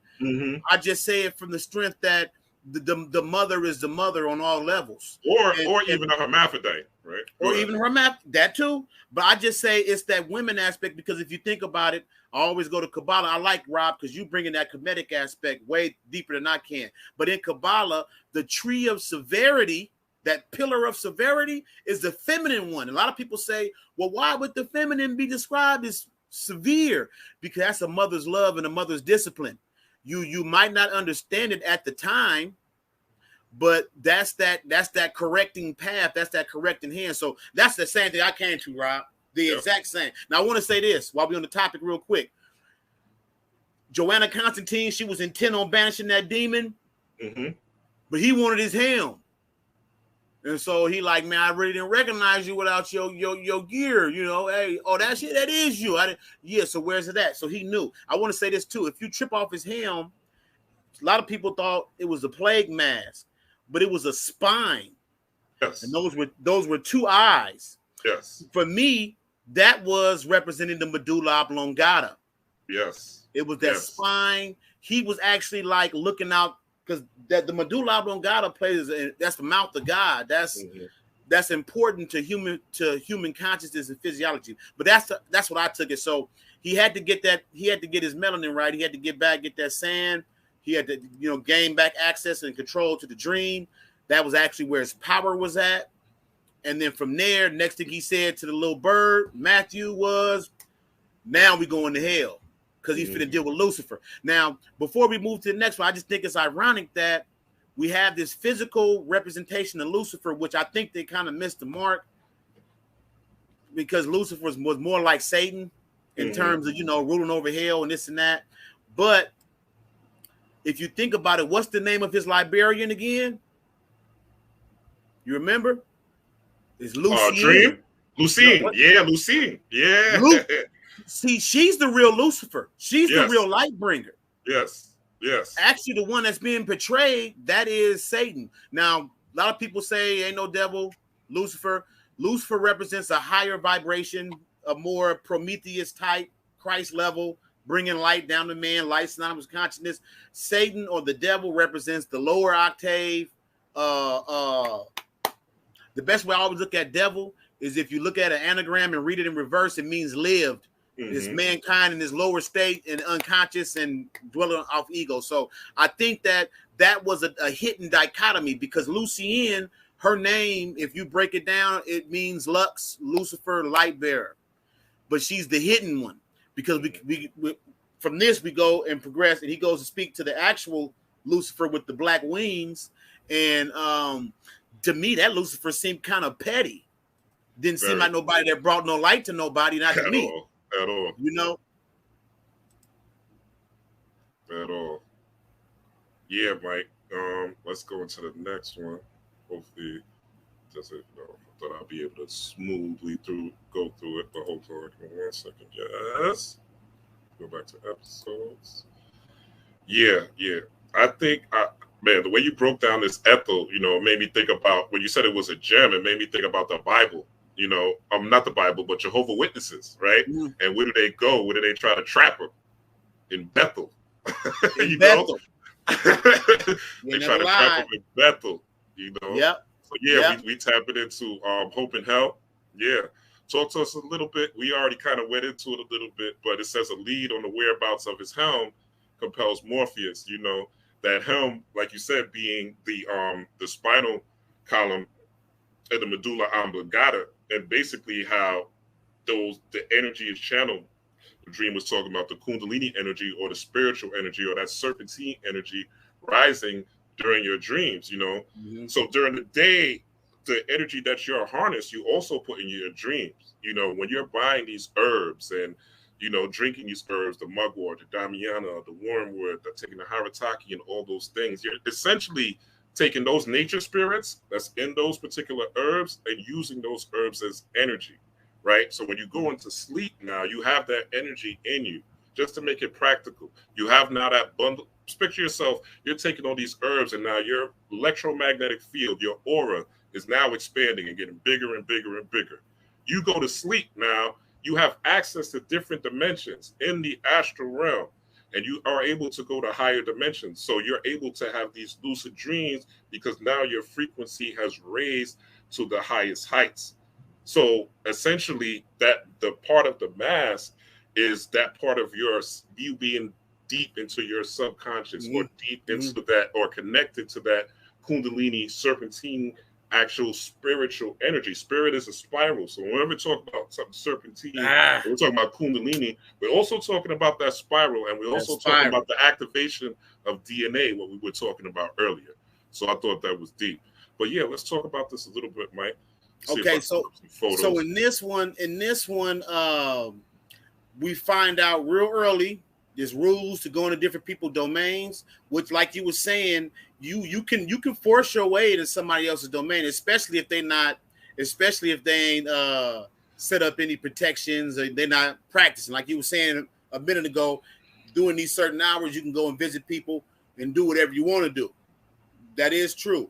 It depends on how well you are at doing what you do versus how well they are and how well they do what they do. Because some people are naturals at this. They don't got to do nothing. You might think they're mundanes or NPCs, but you don't want to step into their dreams because, like I say, I've experienced. But we find out there's rules. But one of the first things we discover is he come across this African sister, and she was in love, She was still there. So I had to do research on that because the episode itself didn't break that down. about that sister. She was a princess or a queen, Nada. Mm-hmm. And some thousands of years ago, Dream was in the Morpheus was in Africa. And one thing they say is that we all perceive the dream through our own eyes. So when she laid eyes on Morpheus, he wasn't this emo goth dude. You know what I'm saying? he was a melanated being. Melanated being, yeah. And so there's a saying, though there's not a saying, there's a rule amongst the endless, is that if they fall in love with the mortal, it never works out for the mortal. Never, right. And so what happened with her and him, they fell in love. Morpheus took her into the dream. This is all backstory. You can get this online. Mm-hmm. But Morpheus, it didn't explain in that clip how she got there. You know, for him, he said it was a complicated, long story. He didn't want to talk about it. So him and her fell in love. He took her to the dream. You know, they made love. They did what they did. And the next morning, and her city, this is what's bomb. I'm going to say this for you, Rob, because you brought this out early on. The city that the queen was from, they were advanced. It was like a Wakanda. And all of the buildings were made out of glass. Remember we talked about if you heat up sand, what you get? You get glass. So her entire nation was made from this heated sand, this glass. Mm-hmm. Her and Dream went to the astro, did their thing. And like it goes, an asteroid came down, destroyed all her people. She was the only one left. Right. So Dream, you know, and we've seen this already. Morpheus is kind of self-centered. It's kind of all about him. So when she seen her people get destroyed, he was like, don't worry. You just live forever with me in the dream. She couldn't take that. So she threw herself off of a cliff to kill herself. Well, he intervened, took her to the dream, gave her another shot. Man, fool with your boy. You ain't got to die, you know. Be with me forever. She like, it ain't gonna work out. So no, he banished her to hell for turning him down. Right. You know what I'm saying? Right. So I just wanted to bring that up. Like, you look, and they didn't explain it in that episode how the sister's in locked up and she pining away for him still. I think he sentenced her to like 3,000 years in hell or something. Yeah, something crazy like that. Just for not want to mess with him, right? Toxic masculinity. That's what popped up? Yeah, straight up. So I just wanted to get that background because, again, and that's another one of the things that they translated almost word for word from the comic book, the book, to the small screen. So for me, that was dope. And what do you think about Dream in that moment, though? Does this show that these things are really, for lack of a better word, soulless? Like the dream space or the astral space at like it has no affections on either side. Whether you live, whether you die, right? Nah, we find out later. Remember, we find out later, death ain't soulless. No, right? No. And even though Dream was soulless until Dream interacted with death. Well, see, there's another thing I found out too, though. This is something that death continually does for Dream to remind Dream that, man, you got to get out of yourself. And you worried about your job over your function. Your function is to be a dream, is to provide dreams for mankind. That's your function.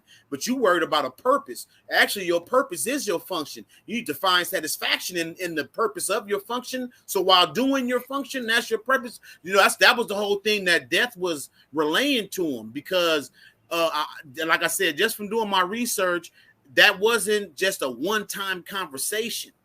That's something that periodically death has had to remind the dream about. So the soulless aspect, yeah, his whole character portrayed apathy. We find out later, after the conversation with death, then he does get a semblance of, and we see that actually he very soon, next episode or two, he's going to rediscover that. Because remember, he found it in that guy, Hobb, that he would hook up with, and he tried to deny it then. Yes. So, I mean, I know we're getting ahead, but I just wanted to say, it is his whole character. They had to squeeze a lot, even though it was masterful, and they had 11 episodes to tell a great story, and they did.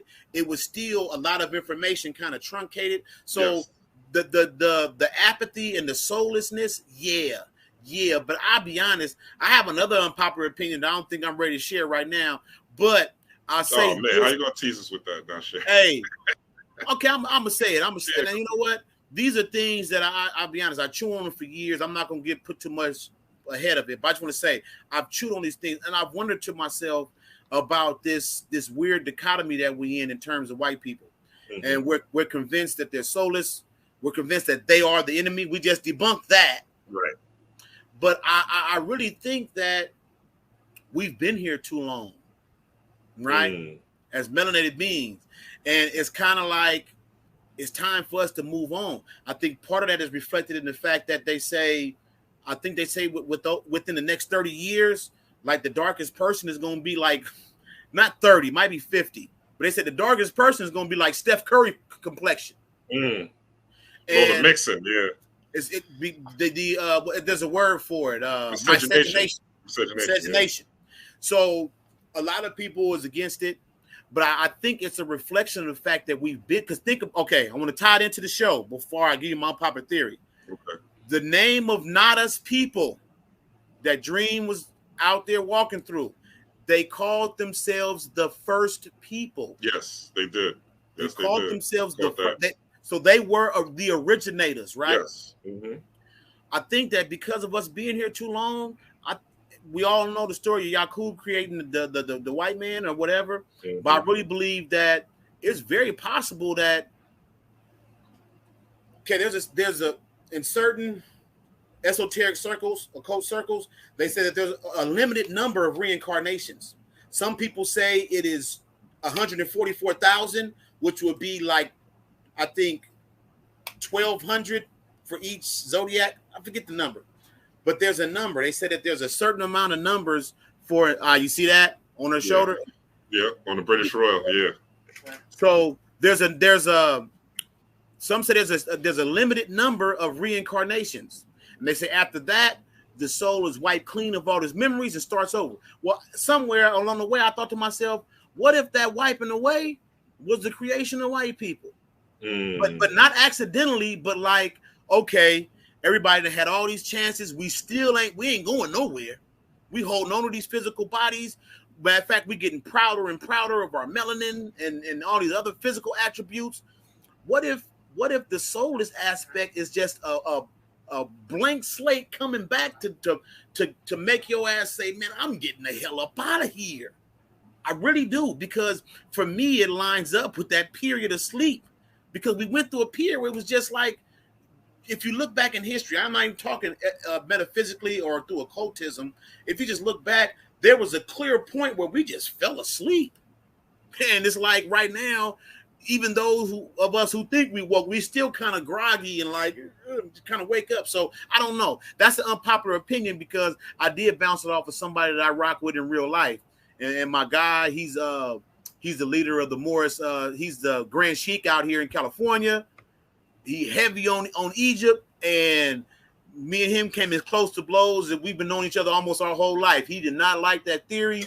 We weren't even going to talk about that, but it's just one of the things, like I say. So maybe what we consider so much as being soulless, it may just be a blank slate that's here to remind us of getting the hell up out of here. I mean, I don't know. Like I say, it's an unformed theory. I don't have it all packed down, but yeah, it's something that's been on my mind and I've wondered about, because if we the first, nothing exists outside of. Okay, we created, but it's like, what did you create from? What was the material? We know technically Yakub used a portion of this, so much pig, so much this. Cat, rat, pig. Yeah. You feel me? But I just say that to say, so just to tie it back in, the soulless part was there, but I think that it was a result.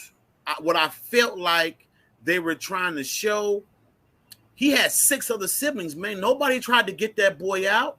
No, none of them. You see what his sister said. He told her they was coming from you. They was coming for you. I know. Nobody came to get that boy. Nobody. So I think part of it was that, with that apathy. Dream is used to time progressing at a much a less linear pace. So can you imagine 100+ years, like 100 and what, 130 something years? Man, that's torture to a god. Oh yeah. You ain't tapped into none of you on straight linear. But that one thing I will give him is, man, he maintained his silence though. And there's a saying that silence is golden. It's not an admonishment of guilt. You know, a lot of people think that, you have a right to remain silent, this, and that.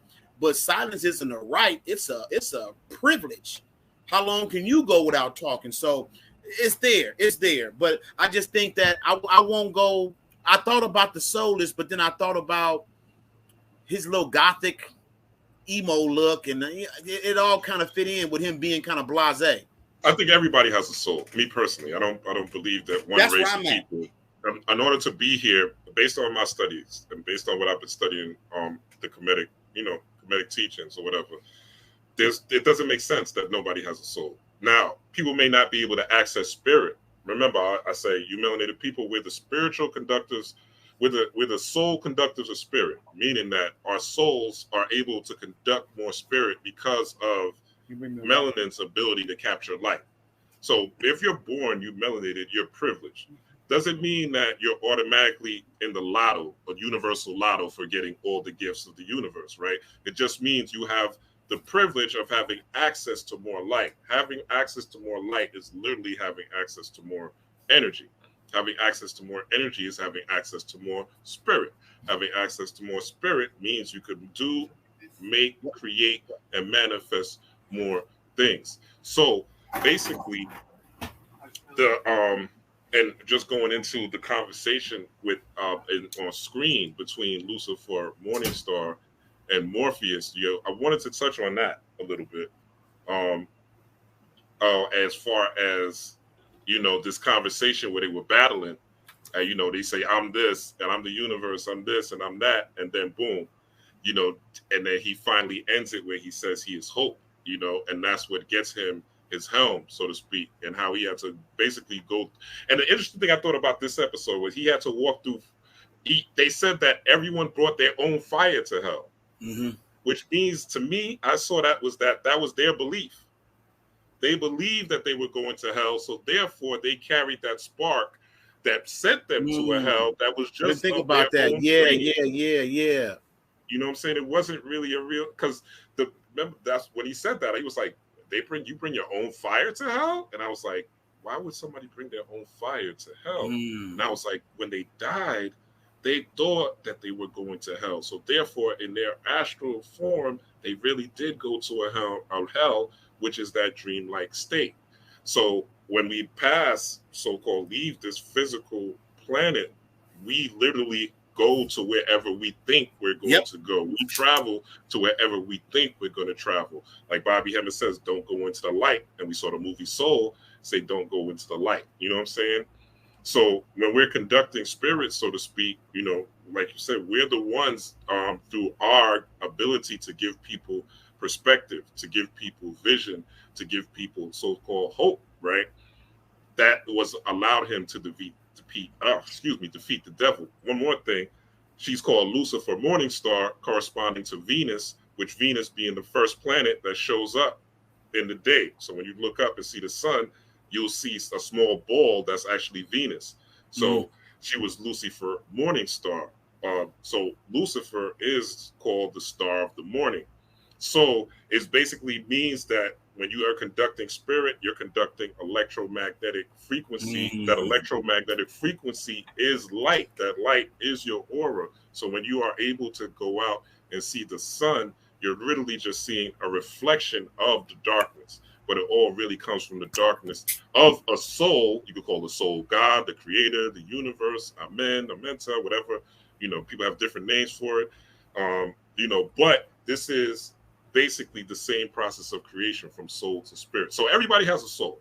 You know what I'm saying? Everybody, all that white people don't have a soul, no. But they can't conduct spirit the way you can because of your melanin and the ability of melanin to absorb light and convert it to energy. No, that was an excellent breakdown. I agree 100%. And I say also, just to tie it in, when you said about breath being synonymous with spirit, I think that a good thing too is anybody listening, remember, you might not be able to afford all these herbs and dream supplements. You might not even have all the time in the world to meditate, because believe it or not, in this world we live in now, thousands of years ago, actual people got sacrificed. And then it came to symbolic items, actual people, to like goats and pigs and doves. And then it progressed to like the communion, that church, where it's bread symbolizing the body, wine symbolizing the blood. Well, actually now, the one thing we put up on the altar and sacrifice, believe it or not, is time.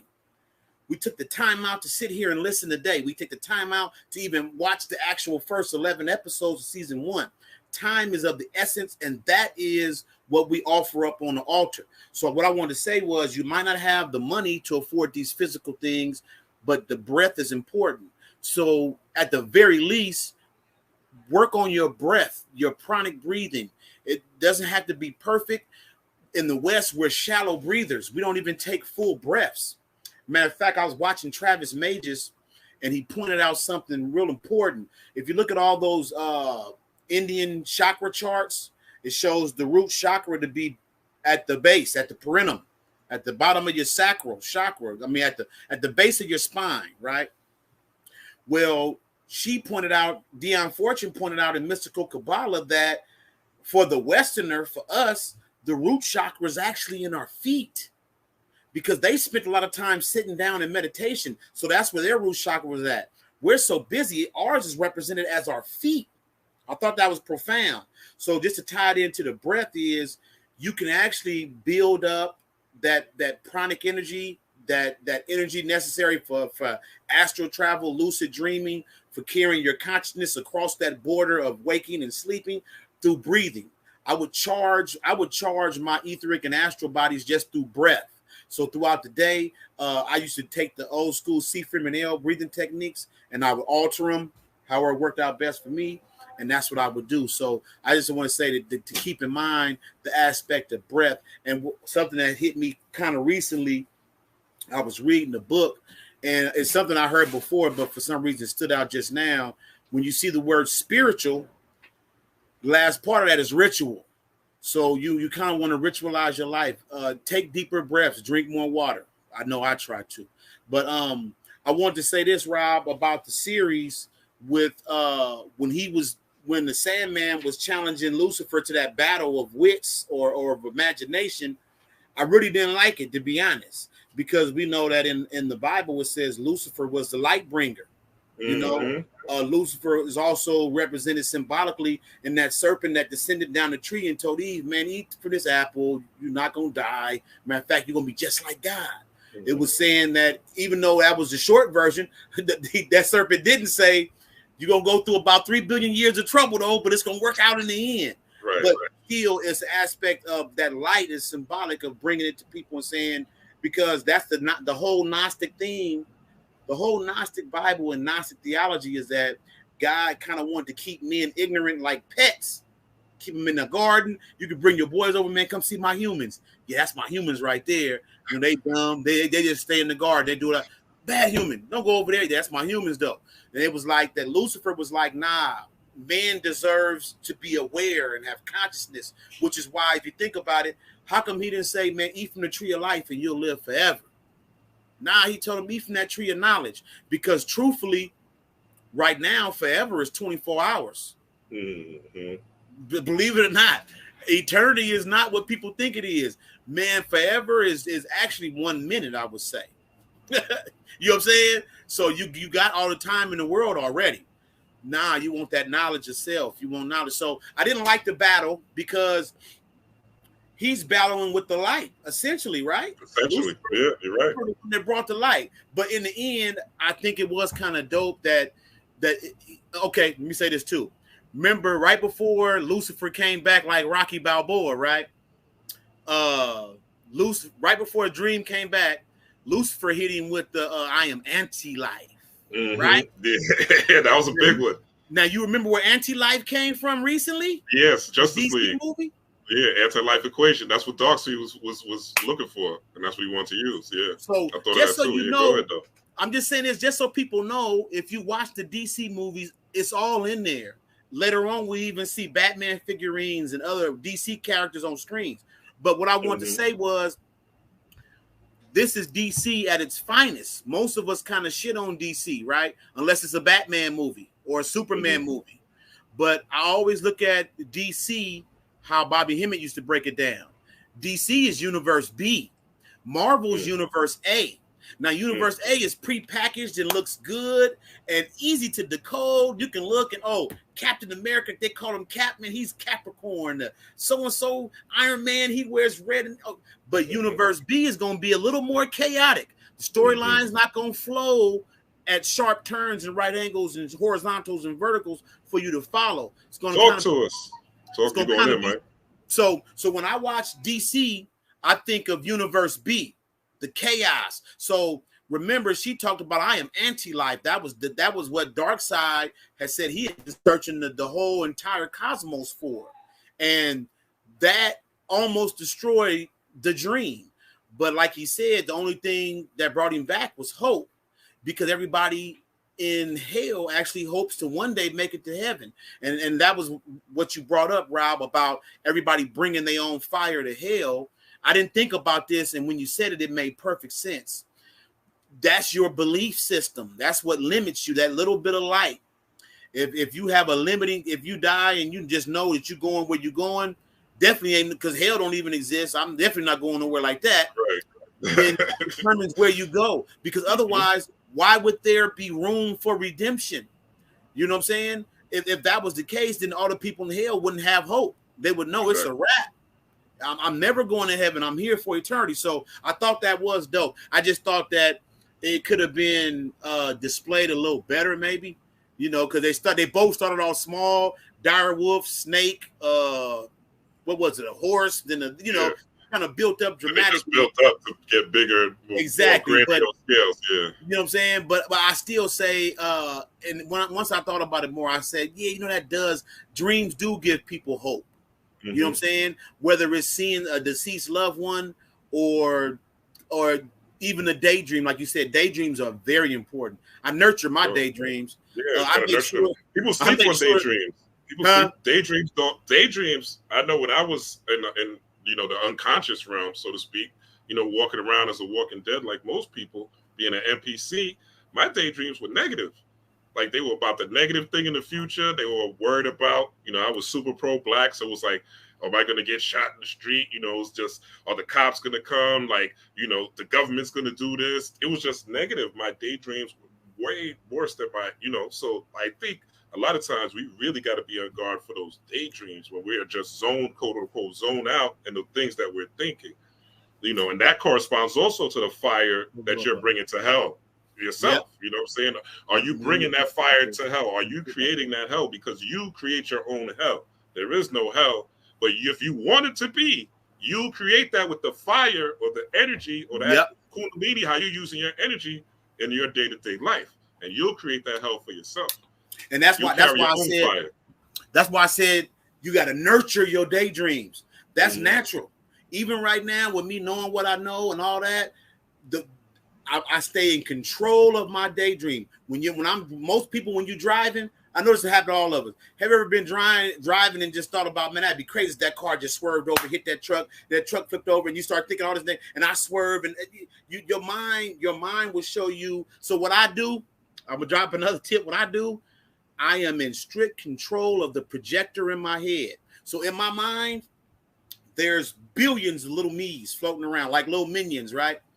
And whenever I have that little flash of like, oh, what if that car swore over and hit me and I flipped over the middle rail and this and that, I instantly stop and say, who touched the projector? I go internal. Who touched it? Yeah. If that person don't raise his hand, then everybody get punished. Right. And then we move on. But I do that just as a way of being strict with myself. And whenever I do it, I make certain that whoever I punish for touching the projector, I do it in some gruesome way that I never thought of before. Because I want that part of me to know you're going to get it. I let it be known. Matter of fact, I ask them in my head to repeat after me. Who gets to touch the microphone? Nobody but you. Who gets to touch the projector? So I'm asking who put that image up, because I know it wasn't me. Because so I just say that. Yeah, somebody said, tell them go in. Yeah. So, yeah, you know, people don't realize that your ancestors are, again, scientifically speaking, in your junk DNA. Like, they don't sort of tell you that. That's why they call it junk. But your ancestors, like, people will be like, oh, they're pouring libations. Yeah. Well, you're pouring libations because you got mostly water in you, my guy. So you're trying to connect again to the waters in you. So you got mostly water in you, which is why you're pouring libations as a tool to connect you to your ancestors, which are in you. Mm-hmm. So we got to get out the spookism in this community. There's still a lot of spookism, a lot of Christian theology that is spilt over. You know what I'm saying? You could correlate a lot of this stuff to the new science and quantum physics if you are studying. And this is the importance of a knowledge itself. All right. Mike, you got anything else to add on? Now we can move on to the next one. All right. I don't want to keep us forever. We're already 2 hours in. Yeah.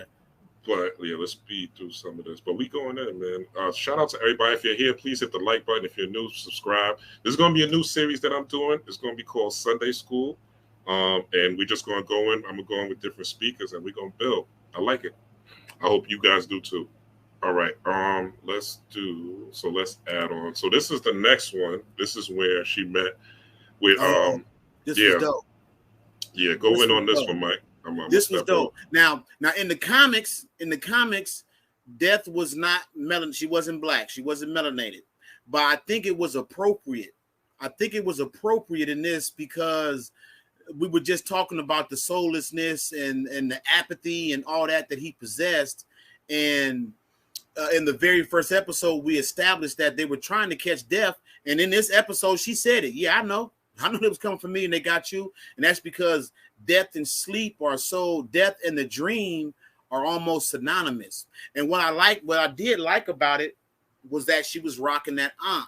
Remember, Rob, at the beginning of this, you broke down that sigil of Mercury, which is very similar to the Ankh. You know what I'm saying? And I think that what people didn't realize is that death is not just two-dimensional. Death actually represents life. It represents birth, rebirth, and death. It's 3 in 1.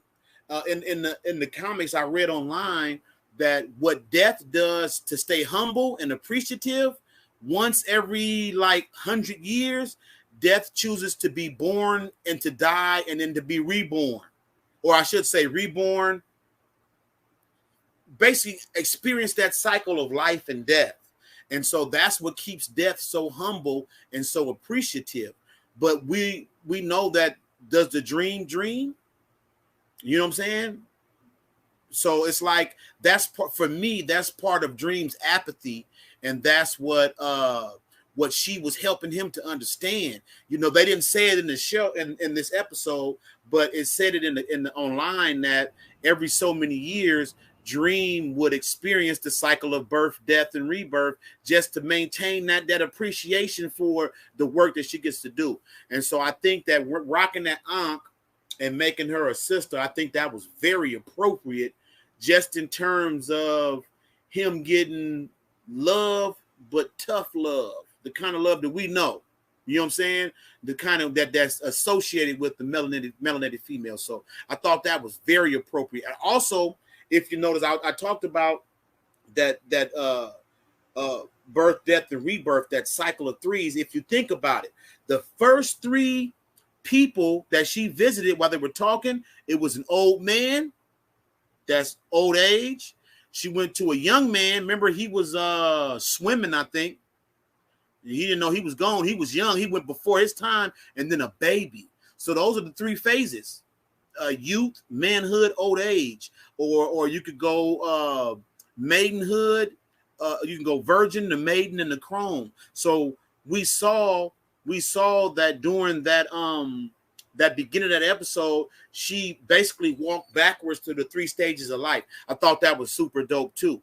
And this is actually the episode that led into him hooking up with the dude Hob. You know what I'm saying? And the dude Hob said, you know, he wanted to live forever. So yeah, I just thought that this was it was subtle though, because when it first started, I was just like, because think about it, at this point, he had got everything back, right? Yeah. Mm-hmm. Yeah, at this point, He had got the Dream Stone back, and that we didn't talk about that, but that was masterful, and how he got that back. He took dude into the dream and tricked him into destroying the actual crystal, and he took all his power back, and that went back to what we said too about building those sacred spaces in the astral so you can tap in and get your power. But at this point, he did everything he needed to do for once he escaped, and he was kind of like now, like what now? Right, what's next? Yeah. What's next? And that's kind of something that I think that we all go through also. We get into spirituality, and most come in with an immediate goal in mind and don't realize that this is going to be a lifelong study. And it's going to be spirals. It's not going to be circles. It's not going to be a straight line. You will continually find yourself back close to where you thought you started, but not quite, just with a different vantage point and a different understanding, and it turns into a lifetime thing. So what I call it is peaks and plateaus. He found himself on a plateau. That incarceration, he built up all this energy, and as soon as he got out, he peaked, and then he hit a plateau. So it's like, what do you do on a plateau? We like to climb, we like to elevate, we like to go higher, but you're going to come to these plateaus. And who's to say if a plateau is going to last 30 minutes or 30 days, right? But what I do now is when I do realize, oh, I'm on a plateau, I'm not about to elevate no time soon. What I do is I use it as a time to go back and go over everything I think I know. And I re-examine it. And I re-examine it. And then before you know it, you'll be climbing again, headed towards the next peak. So don't think that the plateau represents the time to be melancholy or sad. And, oh, man, I don't even astral project like I used to. Or, man, I don't even meditate like I used to. Or I'm just not expanding like, I was, man, for a while I was on one. No, this is a time for you to go back, take stock, adjust whatever needs to be adjusted. You might even have to add some fresh concepts. And before you know it, if you do that work, you'll look up and you'll be headed towards the next mountaintop again, because it's an endless cycle. And I think that's what Death was trying to teach him. Don't get caught up in the purpose. Don't get caught up in, better yet, don't get caught up in destinations. It's about the journeys. And there will be stopping points in between, but it's all about the journey. But that's about all I can think of in this. Oh, and then Hob, the dude he hooked up with Hob. Mm-hmm. Yeah, that was deep. When he was dealing with Hob, Hob, and how that was like just a lesson of him, like you said, just enjoying life, man. He never lost his zest for life, even though he went through ups and downs in life, so to speak. He was always looking for the next best thing. He was always looking towards what would be created in the future, what would be the next thing. You know what I'm saying? He didn't dwell on the past. The past to him was just lessons for him. It was just things that he learned over time, and he used the lessons from the past to power his future. But his future was all encompassing, and as you see, Dream could just go through each part of time. You know what I'm saying? This is when you talk about time is an illusion, or time doesn't exist. Dream was able to go. All he did was open a door. You know what I'm saying? And he was able to go to every different era of time to meet this guy. Every 100 years was nothing to him. You know what I'm saying? It was a couple of seconds.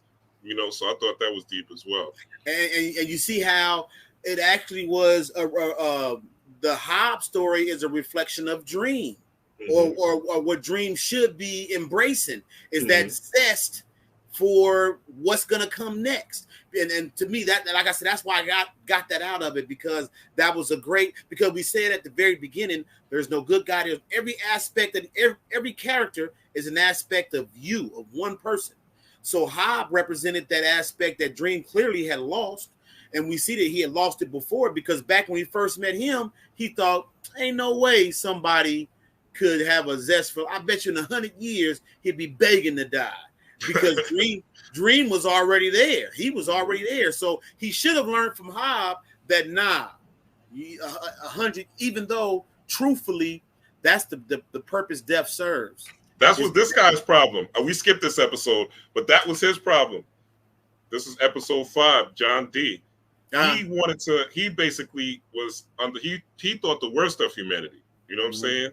And he was actually the son that was getting he was the son of the sorcerer, Mr. Burgess. Yep. You know what I'm saying? But his wife had to leave, and she kept trying to take the jewel and give it back to Dream. He was like, nah, why would I give it back? You know what I'm saying? And talk to me a little bit about this episode, because I skipped it by accident. But talk to me because there was a lot going on with the black lady that he met in the taxi. You know what I'm saying? With the dog. That was the dog traveling, right? Traveling. Anubis. It reminded me of Anubis taking, going through death and traveling you to.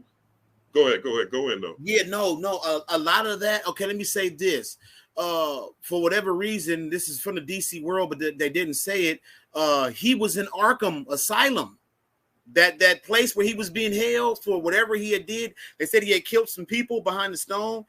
In the comics, he was in Arkham with Joker and all the other supervillains. You know what I'm saying? And so, his mom Ethel, she came to say basically the gig is up. You know, the Sandman is free. She had traded the helm for that amulet of protection, which we know damn well that it worked. And so, because there was an episode, I think in 4, where the Corinthian tried to take her eyes, she used the amulet of protection and melted that boy. So we know that, she was basically safe, but she was concerned more about her son. So long story short, she couldn't convince him to give up the stone. So she gave him the amulet. She died, shriveled up. Essentially, she aged like 130 plus years in a matter of seconds. And then she died. And then now the son, he was, in my opinion, I could be wrong, I could be reaching, he was like the image of the demiurge. He was Yaldabal. He was the creation that thought there was nothing above him. He was a little twisted and demented, you know what I'm saying? In that he had been raised, he felt as though his mother was a liar and she was a thief. And he felt like he couldn't trust her, which is not a good platform for your mother image, you know what I'm saying? And so when he got out, when he eventually got out, again, like I said, it's mind-blowing to me to think that he was in Arkham. He was already an arch villain, you know what I'm saying? And so when he got out, ran to Corinthian. Now, the one part I didn't understand, and you can help me out, is all of a sudden he just appeared in that traffic. Said he didn't even know how he got there. After he left the Corinthian, all of a sudden he was just in traffic and he was actually somewhere else and he had no idea how he got there. That part kind of threw me for a loop. I actually rewatched it a couple times and I just couldn't nail that part down. I didn't know if he had stepped into the dream to get there. If the Corinthian kind of gave him a shortcut, because he definitely said he didn't remember how he got there, which could be an aspect of like that unconscious dreaming, where we don't think, you might, like a lot of times we might think that we don't remember our dream, nothing happened, but something happened, you just don't have the symbology to translate what did happen. Whereas with him, he just came to and he was in the middle of traffic. So that sister, now I ain't gonna lie, I'm gonna need your help on this. I knew that dog represented Anubis. Mm-hmm. I just could not nail down what archetype she represented, because she was kind enough to give this man who was in pajamas and a jacket and did not know how he got there. She was kind enough to say, I will give you a ride. I'm gonna tell you what she represented real quick. Go ahead. Remember Moon Knight? Yeah. Go back to the same scene when she was on when he was on the ship, right? The Sands of Time represented that mother energy, that Taweret energy, where he was helping basically go from one point to the next point, or going from life to death, because at the end he dies, He died. So that's why she didn't leave him. Exactly. Because it's that nurturing energy. She couldn't. It's part of her essence. It's who she was. That was her archetype. So you know what? Couldn't leave him. That was the mother he never had. Exactly. Which is why he got in the car with her in the first place. See, that's why it's always good to build. Even the Bible say, "Where 2 or 3 to gather together in my name, I'm there in thy midst." Yeah, I understood the symbology. I just couldn't quite tie together, and that did it for me right there. Mm-hmm. That did it for me right there. Yeah. So even when he went in to do, she had no idea what he was going to do. Mm-hmm. But when he came out, she was still there. Mm-hmm. She was still there. Taweret. Yep, you're right. Taweret. Yep. But yeah, that was dope. I was see, my mind went to Isis, and I'm thinking that wouldn't be the Isis archetype. And I was thinking, But yeah, no, that's it right there. You hit it on the head. You hit it on the head. And I just think that in the end, he was like, he thought that he was getting rid of lies. If you think about it, in the episode where he was in the little diner, there was actually like a real life purge going on at the same time that he was in there. Yes. Yeah. Remember that? Yes. So he thought that he was going to make a better world. He really did, but he was twisted, man. Him being in control of that stone, he had caused like a 24-hour period of just like a real life purge. Yeah, just chaos and people going crazy because everybody was telling the truth. Yeah, everybody was telling the truth. And at some point, I was thinking about Dream's helm being a mask, and how at some point we all wear a mask when we go out into the world. We all are living a dream. Whatever, we're on here, I'm wearing a red shirt, you're wearing a purple shirt. Like, this is our mask. This isn't really, strip all this down, we're flesh, and you strip the flesh, your spirit. You get rid of spirit, you're a soul, So all these are literally layers on top of layers of the mask that we wear. So everybody telling the truth, so to speak, was detrimental because you didn't have these layers to kind of filter truth, so to speak, to make it amenable for everyone. He didn't. It was more so him using the helm was more so him not having, or people not being in tune with their soul. So to me, the ruby was just representing an aspect of spirit out of control. You know what I'm saying? Where there's no soul to guide it. You know what I'm saying? Now you realize also that is the same stone from Wonder Woman 84. That's the same dream stone from that Wonder Woman. Wasn't it citrine in Wonder Woman though? Nope, it was red. It was just like it. Okay. Because remember, that's why I kept reminding myself, this is a DC universe.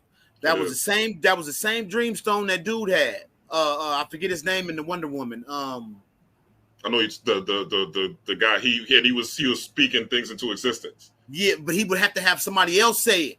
Yes, he couldn't say it himself. You had to say it. You had to make your wish, so to speak. Yeah, but it was just, if when you get a chance, just look it up. You'll see it was the same red stone. Okay. Well, similar, but it's essentially it's the same. Because like I said, we had all these other references to anti-life and other things. Like I said, he was actually in Arkham. They just didn't say it. So all the correspondences are there. And actually, during the time that Dream was locked up and Ethel was on the run, he would have had a chance to come across that stone. You dig? You know what I'm saying? Because the Wonder Woman 84, he didn't get released until 2022. Moso got it. Maxwell Lord, that was his name. Yep, Maxwell. Wonder Woman 1984 was deep. We might have to do one on that because that was, people slept on Wonder Woman 1984. Slept on it. We living in Wonder Woman 1984 this year, 2022. I just say this real quick. Wonder Woman 84 breaks down. The first person I know that was looking at it as deep as I did. Everybody was just, it's a trash movie. I was like, nah, this ain't no trash movie. You just that movie. It was meant for the decoders. You know what I'm saying? Yeah, so it was actually ahead of his time. Yes, it was. Dude was like a representation of Trump. It was crazy. Yeah, that was dope. That was dope. But just this is episode 5. So with him and his supposed world of no lies, but he was still living a lie. Because when he battled Dream, you see he dealt with his Oedipus complex. Remember, it was a scene where he started making out with his mom. There was another one where him and his mom, I think he tried to kill his mom or something. Yeah, so, he had trauma. He had trauma based on his mom. So the point of that was, he wasn't honest with himself. He was in love with his mom. He had an Oedipus complex. And on top of that, he had these traumas in his unresolved shadow work. But yet he thought he was going to take over Dream and bring about this world with no lies, which for him, it was just really a world of his trauma of never having known his dad. And, he couldn't believe nothing she told him about his dad because he always said, yeah, you told me that. How am I supposed to believe that? So his whole idea, he was not grounded in reality on no levels, on none. No levels. Yeah, and that's why it was so easy for Dream to trick him. The only thing he got over on Dream was how whatever he did to reprogram it. When Dream went to grab that stone, knocked him out, smooth out. But other than that, he wasn't worthy of holding the stone. It it was bound to turn against him anyway. Now this one. So let's go into the next one is the dollhouse. All right. So I'll pull that up. This one was heavy Corinthian heavy to me. Let's break it down. How much time you got, Mike? I don't want to keep you forever. We're gonna shut it down at the 3 hour mark. I don't want to go past. Okay, we can have another one. I'll go say I got at least 30 more minutes. Yeah. Then we, if anything, we might have to do a part 2. But okay. Let's so this is the doll's house, right? So let's look at some of the stills on this. See what we come up with. But it says Lucien comes to Morpheus with disturbing news. Rose Walker goes in search of family. So this is when Rose kind of got introduced. Uh-huh. And it says admirers of Corinthians work scheme to get his attention. Now, those people, it seemed like remember the 3 people that were basically serial killers and they were kind of worshiping the Corinthian. They were in that same diner to me from that episode, right? Or they went to the same diner. I thought that was very interesting how it was still the same part when, it dealt with communication. The Ruby was dealing with like communication and like thoughts, and manipulation of thoughts, and how in that same diner, these people had these real dark thoughts where they were using to manipulate others, in order for them to serial kill, so to speak, I think too, it goes back to what we said earlier, that the Corinthian actually was responsible for like everything that happened from World War I up to now. People, there turned out to be a whole group of people who idolized, because I'm not sure if I read it online or if it was in the show, but they thought that he couldn't be the original Corinthian because he looked too young. When they eventually didn't meet him, they didn't think he was the original Corinthian because he had been killing by this point for 130 something years around the planet.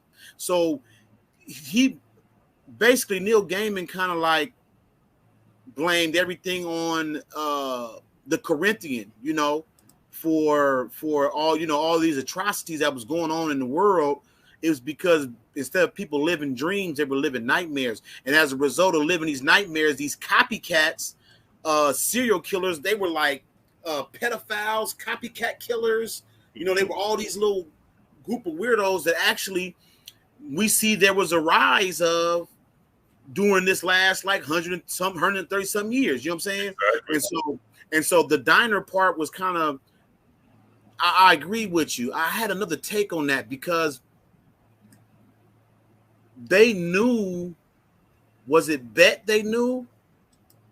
Or one of the girls? It was somebody that the serial killers knew that died in the diner that night. I think they were actually there that day because the next day it wouldn't have been no diner. Everybody would have been dead. You know what I'm saying? Mm-hmm. That's true. So it had to been like earlier that day that they were there, or sometime in the past. Nah, because they were talking about the convention coming up. Right. So either way though, it did tie in to that nightmare that people were living. You know what I'm saying? Mm-hmm. And them and this little sick, because I say to myself that all of this is divine, right? Mm-hmm. From this human experience we're having up to the God level. I remind myself of that because we do get in the habit of shitting on this human existence, right? Which to some point it is necessary, especially if you're all the way off track. I use the analogy of, let's say you was in a plane that was about to crash. Now we had Panic, Bobby, even Dr. Valentine. They told basically, fuck this human, fuck the human aspect. It's about the God. But imagine though, you in an airplane that's nose diving. You pull hard on that yoke to get that plane up. That's when you say fuck humanity, when you're trying to get back from nose diving. But once you level it out, it's not so much fuck humanity no more. It's about discovering the divinity that you were able to express through this human vehicle. So a lot of what I saw in terms of the Corinthian, that's what he was searching for, and most people didn't even know they had it. I'll never forget in that one episode, I believe it was in this one. When when the Corinthian had his little session with the dude who was, I think, Rose's neighbor or something, and that dude didn't realize he was flirting with death itself. You know, he told him, let me see your eyes. Man, dude didn't know he almost got the business. He was about to get the real massive super killer, right? Yeah, but that's just going to show you how, even in the thing, I want to tie it in with these serial killers and all that. You try to find the divinity in all of this, right? You have to say that there is something divine from the grossest level to the most sublime. But at the same time, you say, well, how do you factor in like serial killers and stuff? Well, these are the people like the son with the dreamstone who have all these unresolved traumas, and they're desperately searching for light in all the wrong ways. You know what I'm saying? And that one dude, the dude that was laid up a Corinthian, he just out trying to have a good time, and something about the Corinthian, think about it. Everybody that was around Corinthian was lusting for him. I thought that was interesting too. I was just going to say, around the Corinthian, I think he represented just unwanted animal lust, without borders, without thinking of anyone else's feelings, anything. Like you said, his eyes were gone. Go ahead. But something about that in real life, because there are those of us who have known people who were like in the hood, we don't call them serial killers, right? Right. But we might say, man, so-and-so got like 12 bodies, right? But we are still charismatically drawn to these same people, especially if you happen to know them on a personal level. And you might know, like, I know he didn't did that, but he really not a bad person, though. And so I look at that when I think about those serial killers and the atrocities, like a lot of stuff I can mathematically deal with, but when you think of stuff that's done to kids, I think that bothers anybody. Anybody, right? And so you would have to say, like, well, what's divine about that? Well, one thing is you have to say to yourself that, man, this is the dream, though, right? In the Matrix, I always go back to the Matrix. Do you really think that's air you're breathing? Nothing happened to nobody. We're not even here, right? But you know, it's still, the Corinthian inspired 100 years of, you know, and I feel Neil Gaiman on how he kind of subliminally kind of injected that in there. I really did. I really did. And even if you look at like the characters, like in the stills, you know, that were involved in this episode, you know, you see desire. You see what's that despair, you know, which would be which would cause even the guy that was the child molester, like the fat guy. If you notice, he kind of looked like her. You know what I'm saying? He did. Yeah. So there was an aspect of despair that made him be with children, and I would think it would be despair in adults. You know. Yep. There has to be a mindset, you know, desire also, you know. It says there when it says no one is above desire, you know. Yep. So Straight Panthers on something. And human, and you know what's crazy too is desire kind of revolves around this, like, I don't want to say depravity, but the madness. If everything was all gravy, if you was just living a dream, you wouldn't have no desires. All your desires would be satisfied, right? Fulfilled, yeah. And if you know despair, you wouldn't be thinking the worst is going to happen regardless. So exactly. So that makes sense. And the fact that desire actually is like a hermaphrodite or non-binary. Today we wouldn't say hermaphrodite. We would say non-binary or Jewish. We would say gender fluid. Yeah. We would say gender fluid, and I think that's fitting for desire because we find out later. I forget which episode, but we find out later that desire actually got something swole. You know what I'm saying? You know what I'm saying? So I think that was fitting, and I think that in the ways that desire was actually what I thought was going to come out. I don't know if this counts as a spoiler. We've been spoiling already. Well, we're spoiling, yeah. Go ahead. What I thought was going to come out for a month now. Was that desire was directly involved with Burgess trapping him instead of death. I really thought that was going to come about because it was in desire's advantage if Dream was out the picture as well. But then we see that desire more or less let that go down and then said, well, I got another one, you know, and that's he encouraged his desire to trap Dream, basically. Exactly. So I seen all those aspects, and that's what I personally thought, that it was going to come out that Desire is the one that was manipulating Burgess, knowing full well you won't get death, but you're gonna get the dream, right? And get him out the way. So and on that part, I just thought that that was kind of masterful. And I didn't think about that, but what you said is true. That one pedophile dude, he definitely looked just like Despair. You know, and so then we got the introduction to the vortexes and Unity Kincaid, right? So yeah, let's go into that. That's the next episode, episode 8.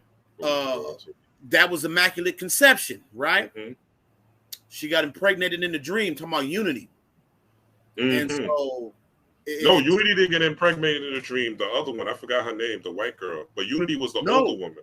No, Unity remember she got pregnant in her dream.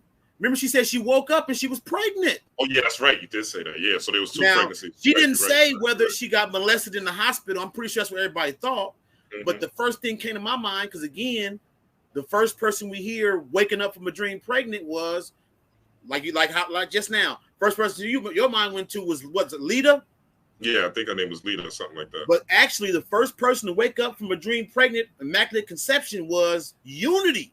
Because Unity was supposed to be the first vortex. So even in that, the fact that she was the first person affected by that sleeping paralysis, right? All that ties in. She was actually the Virgin Mary, for lack of a better terminology. You know what I'm saying? And that was the trap. She was meant to be the original trap for Dream, because Dream got to kill any vortexes, but they can't harm each other. You know what I'm saying? So if Desire got Unity pregnant, that's essentially what? Dream's nephew or niece? So that was the machinations to me. That was the deviousness that I kept wondering. I think they were all brother and sister, actually. I think they all consider themselves brothers, the Endless. Yeah. You know? Yeah, so that means that any child Desire has would be his niece or nephew. You know what I'm saying? And then they couldn't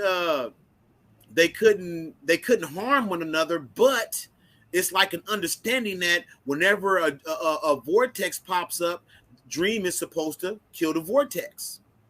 You know what I'm saying? So I think that was Desire's way of saying, oh, I can trick, because there's like an unspoken rule.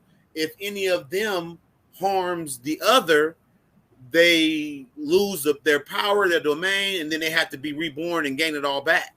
This is in the comic books.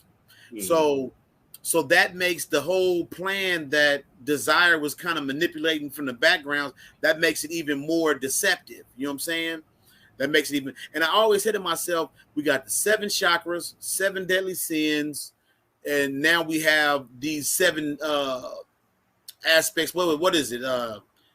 7 aspects of the endless, because it's Dream of the Endless, Desire of the Endless, Despair of the Endless, Death, so on and so forth. They're all of the endless. And actually in the DC world, all of them are more powerful than gods. Destiny, Death, Desire, Despair, Dream. I'm forgetting 2 more. I'm forgetting 2 more. Well, Destruction and Destiny. They never brought up. They didn't really focus on the other ones, mostly. They didn't. They only brought up Desire, Despair, and Death, and Dream. Mm-hmm. But there's 7. But you see, so there's 3 more. You see these correlations to 7. Mm-hmm. You have 7 layers to your auric field. You have 7 chakras. 7 continents. 7 continents. You have 7 traditional planets in astrology. 7 seas. 7 seas. 7 years in building the temple of King Solomon. 7 days in a week. 7 days. And you know what? I was actually having this conversation with my wife, and I was saying, have you ever wondered why there's 7 days of the week? Each week is dedicated to a different god, and this is all across the planet. Whether you in Africa, South America, it don't matter where you at. Those 7 days are going to be related to a different set of 7 gods, but you know what I'm saying? And so like we're saying, these are the correspondences and the synchronicities that you always see. They pop up. Whether you find it as 3 plus 7, 3 plus 4, which equals 7, because you will find. Go ahead. Sorry. No, go ahead. Go ahead. I'm sorry. No, I was just showing the difference in these 7s. That's all. What do you think about this episode is called The Dollhouse? What do you think about Unity and them? What do you think about the house? I didn't really understand the house aspect. I'm not gonna lie. I might watch. Maybe if I watch it again, but I remember when they introduced the Dollhouse, it was Unity showing Rose. Showing the Vortex. I forgot her name, but Unity showing her Rose. how to Rose. Rose Walker showing her how to basically, basically just showing her the dollhouse that was in her family for years. But when Unity was dreaming, she was in that house. So was the house just a representative of the place where we're talking about, where you go into your temple and meditation or create your own temple? Yep, because it served that purpose for Unity too. Unity Kincaid. It served the same purpose for her. She said that the dollhouse never got touched. It was basically brand new. And so when she was in her dream, that was a place for her. And then Rose found herself there as well. And we'll find out later why Rose kept getting, drawn, and, her being a vortex is important once they explain it, why she kept getting drawn into other people's dreams like she was. But yeah, the dollhouse, to me, it represented that focal point that the last 2 vortexes were drawn to, even though Unity never got a chance to actually be that vortex because she essentially lived her life out in the dream. You know what I'm saying?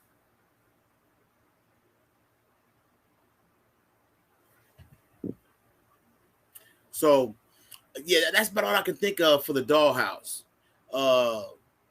I think that it was kind of like, More So Knowledge TV. Yeah, I think that a lot of that is being saved for season 2, because there was actually more to the story with Rose and Jed. There was a lot more to that story with Rose and Jed.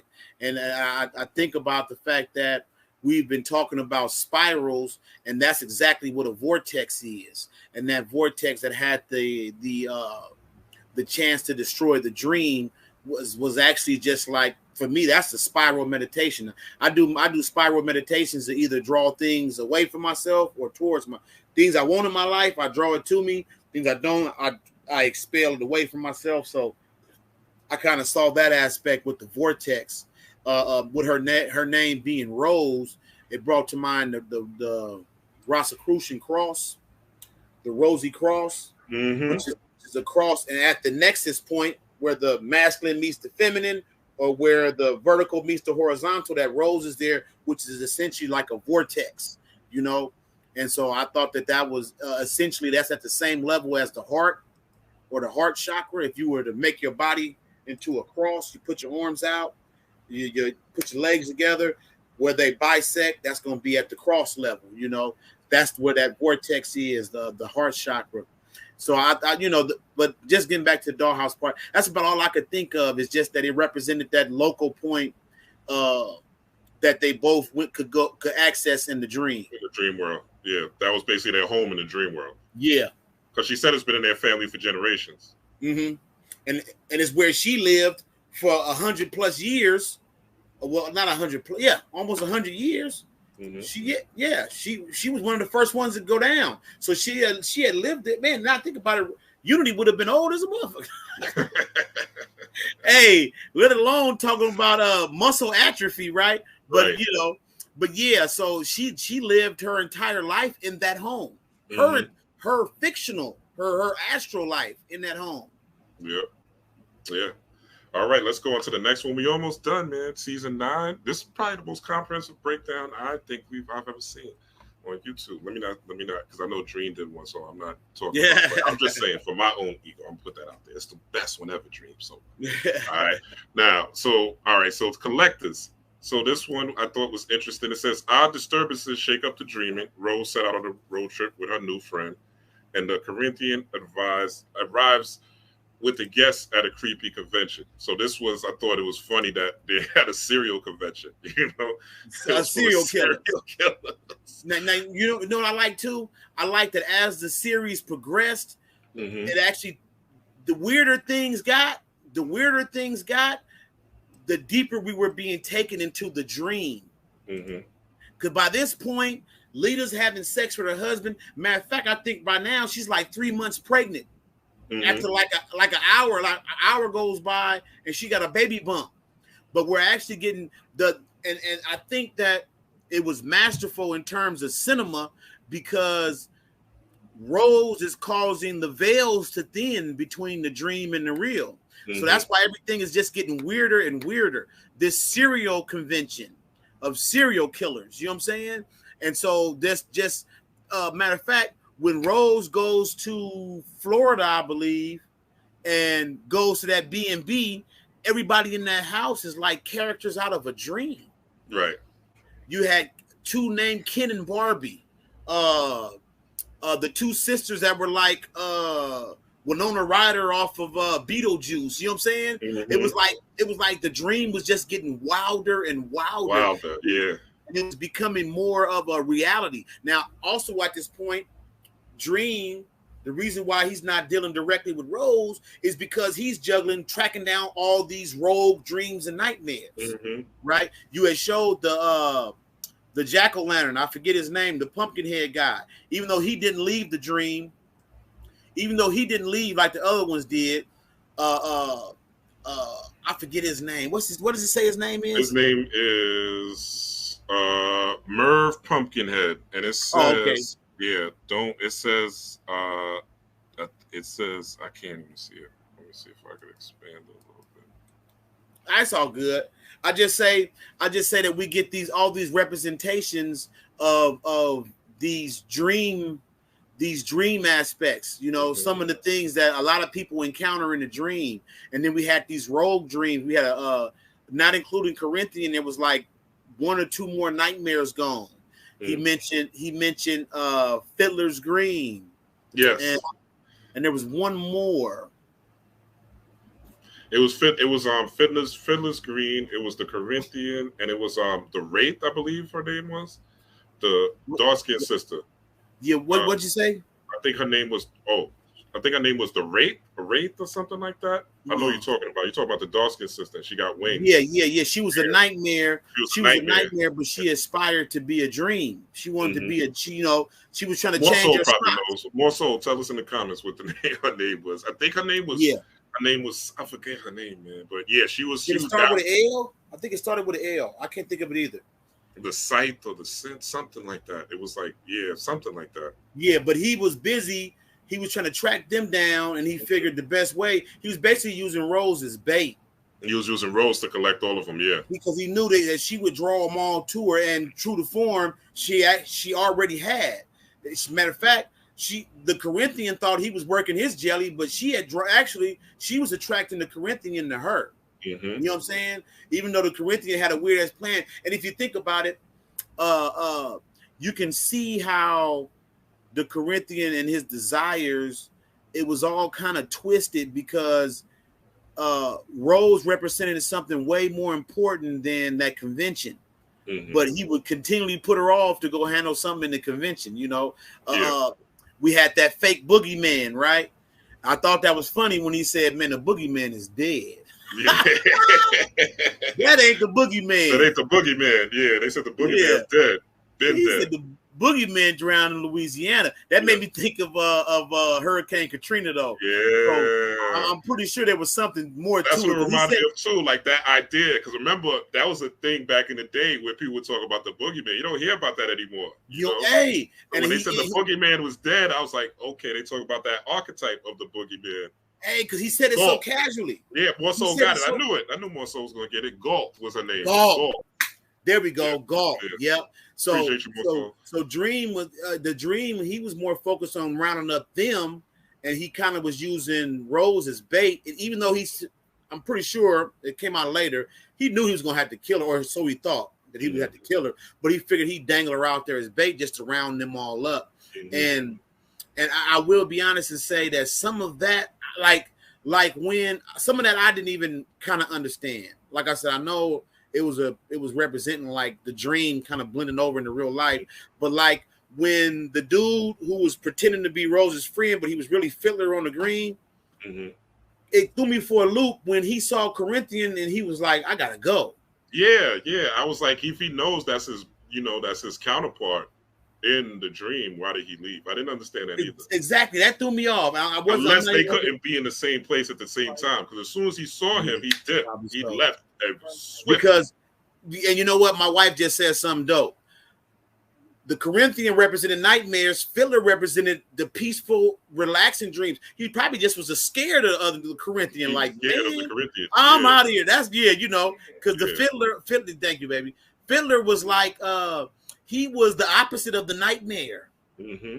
He was green pastures, and because if you look up the Fiddler on the Green is actually a mythological creature. Look him up.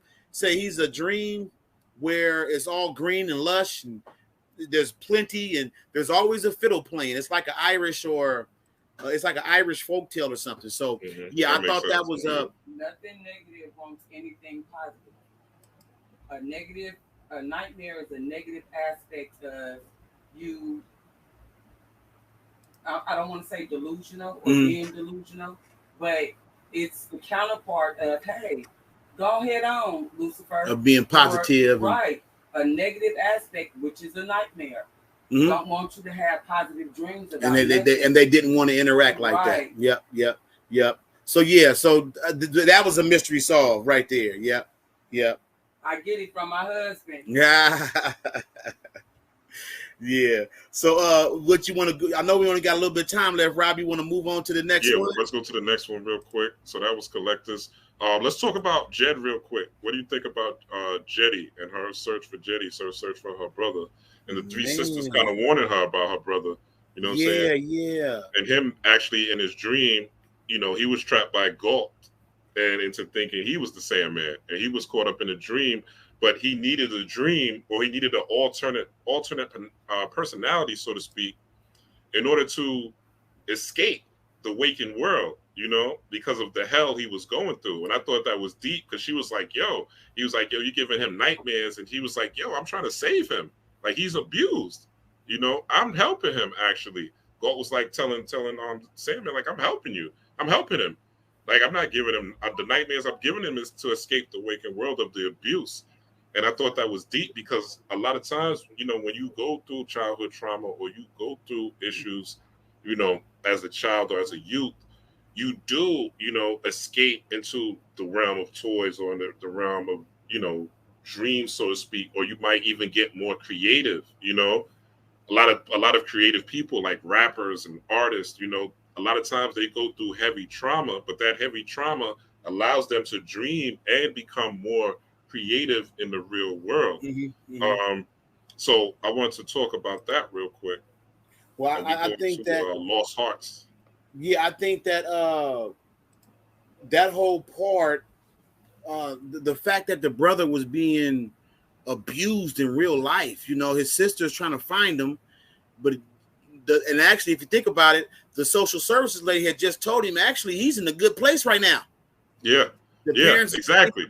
She was like, man, I don't want to introduce you to your brother because you might disrupt what he got going on, which actually would have been a good thing. You know what I'm saying?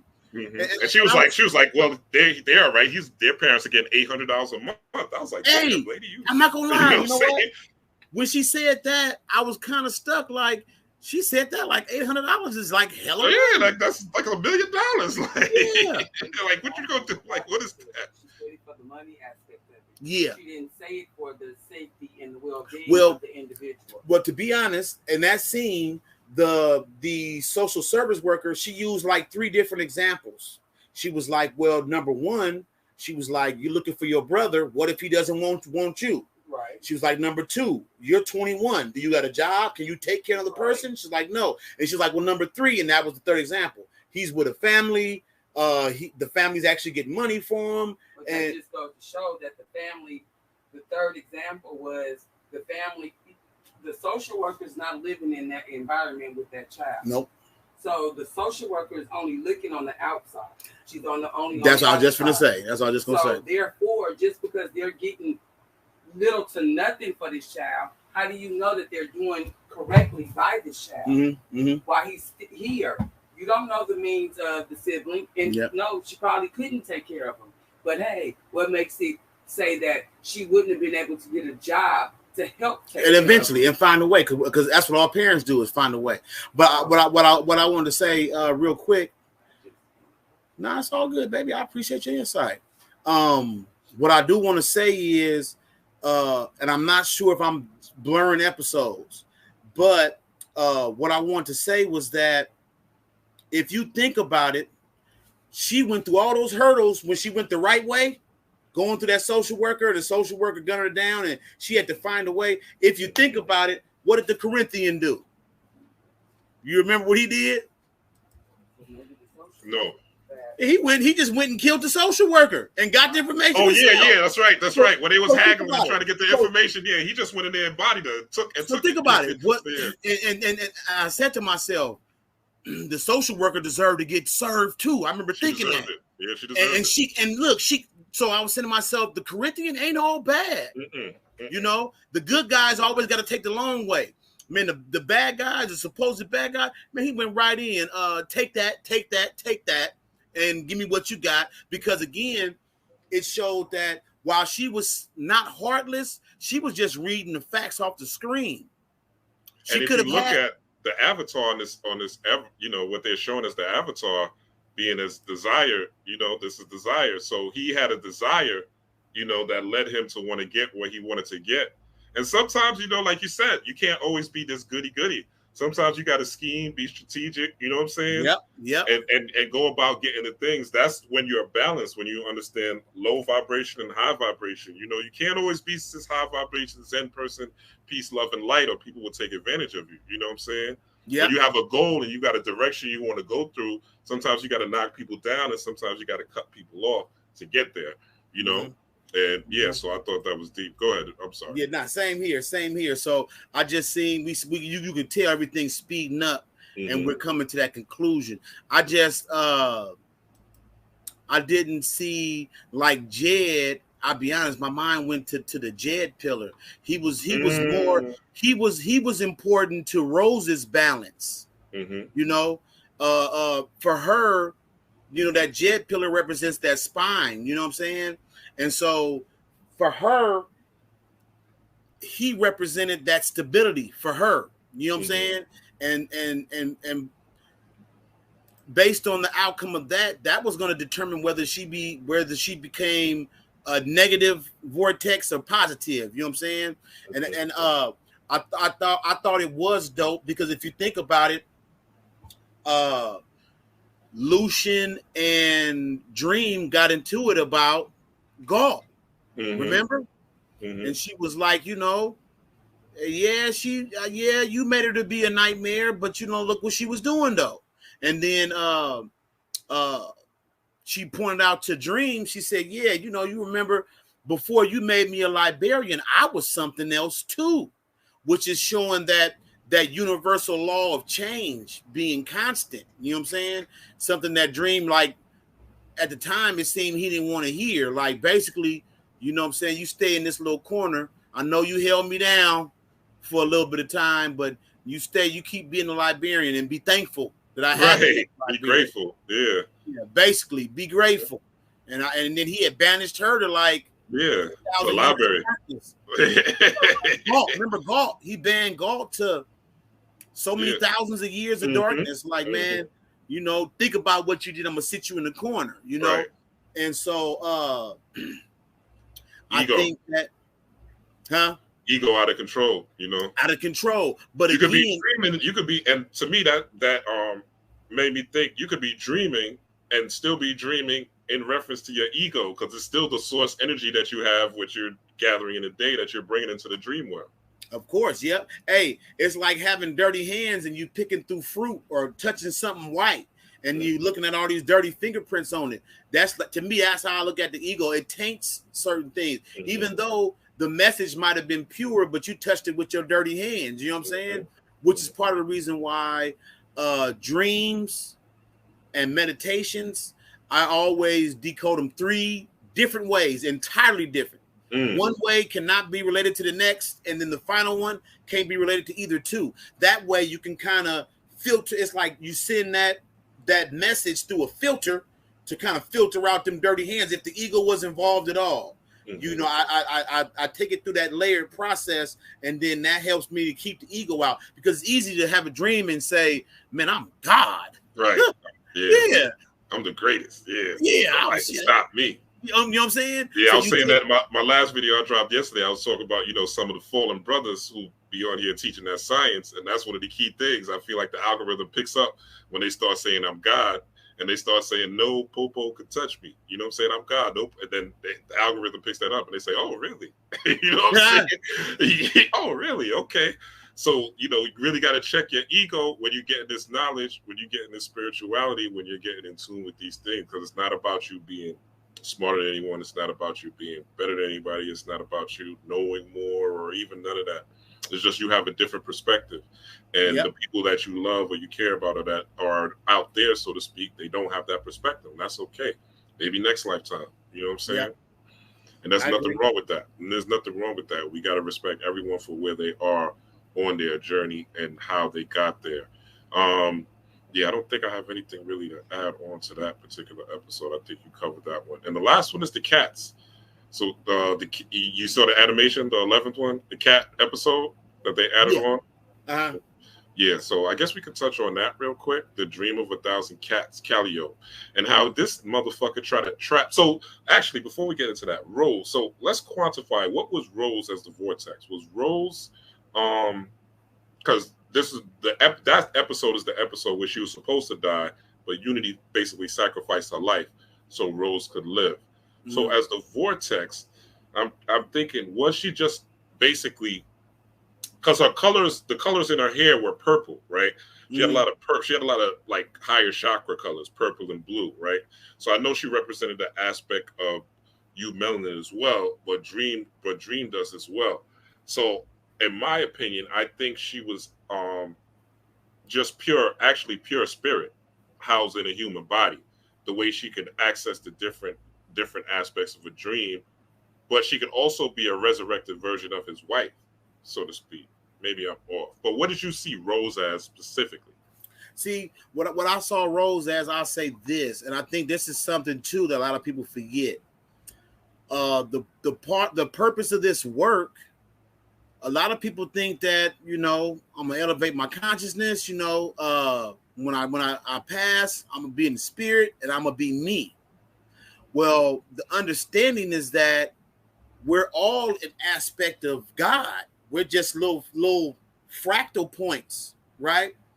And when we return from whence we came, okay, in Kabbalah, it's called the Ein Sof and Ein Sof right? Mm-hmm. That's nothingness, limitlessness, and limitless light. Those are concepts that are kind of hard for the human mind to wrap around. And that's for a reason, because that's from where we came. It's nothing like this physical reality. It's the singularity. It's the return to oneness. So, this is something that I have to go through mentally with myself. When we actually reach that point, there'll be no more Michael Bell. There'll be no more Rob Blackstone. We'll return to that singularity, to that oneness. And that's what a vortex is. That's what a vortex is. Draws everything down to a single point. So basically, again, bad guy, good guy scenarios, Rose was actually about to do the work for everybody. We were going to return to the singularity. No, because think about it. Dream, death, desire, destiny, destruction, despair. All of those depend on consciousness. If all those disappear, we have returned to the one, to the all. So in a way, Dream was the bad guy in this case. Dream was the bad guy. He was trying to stop Rose from ending it all. He like, man, Rose, when you blend this together, it's over. It's all over. Basically, we all return to the singularity. And to be honest, that means nothing to Rose, because Rose is living a mortal existence. She had only been around 21 years and could only hope to be around another 60, maybe 80 more. But the endless would have lost all their powers, because everything would have been one. We would have had psychic abilities. Everybody would be able to read everybody. So yeah. that's what Rose represented to me, a return to the singularity. And then as you're saying this, I'm thinking about unity, how she had to unity being literal unity, because the vortex was passed to her to bring about unity. You know what I'm saying? Yep. So I thought, and he had to basically kill unity, because you still have to go through all these different human cycles of going through despair, desire, you know, and dream, and these different things in order to achieve self-mastery. So I thought that was deep. And I think that that overall theme of the parent, or in her case, she was the great grandparent. No, she was the grandparent. I think she was the great grandparent. No, Unity's daughter was Rose's mom. Right. So she was the grandma. She was the grandma. So yeah, she was the grandma. It was the, for me, what I appreciated was it was like an ancestor.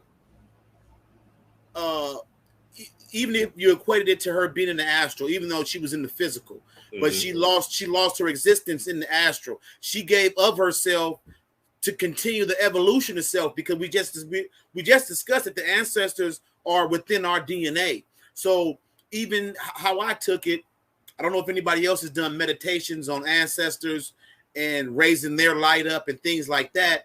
Even though these ancestors are no longer in the physical per se, we can still work with them, and they can still work with us to bring about more light, to gain further light, and to elevate our consciousness upward. And so I like the fact personally that in the end, it was Unity who found a way to heal her descendants, and to, you know, for even though we know in my best Bobby Hemmett voice, this shit was supposed to be over.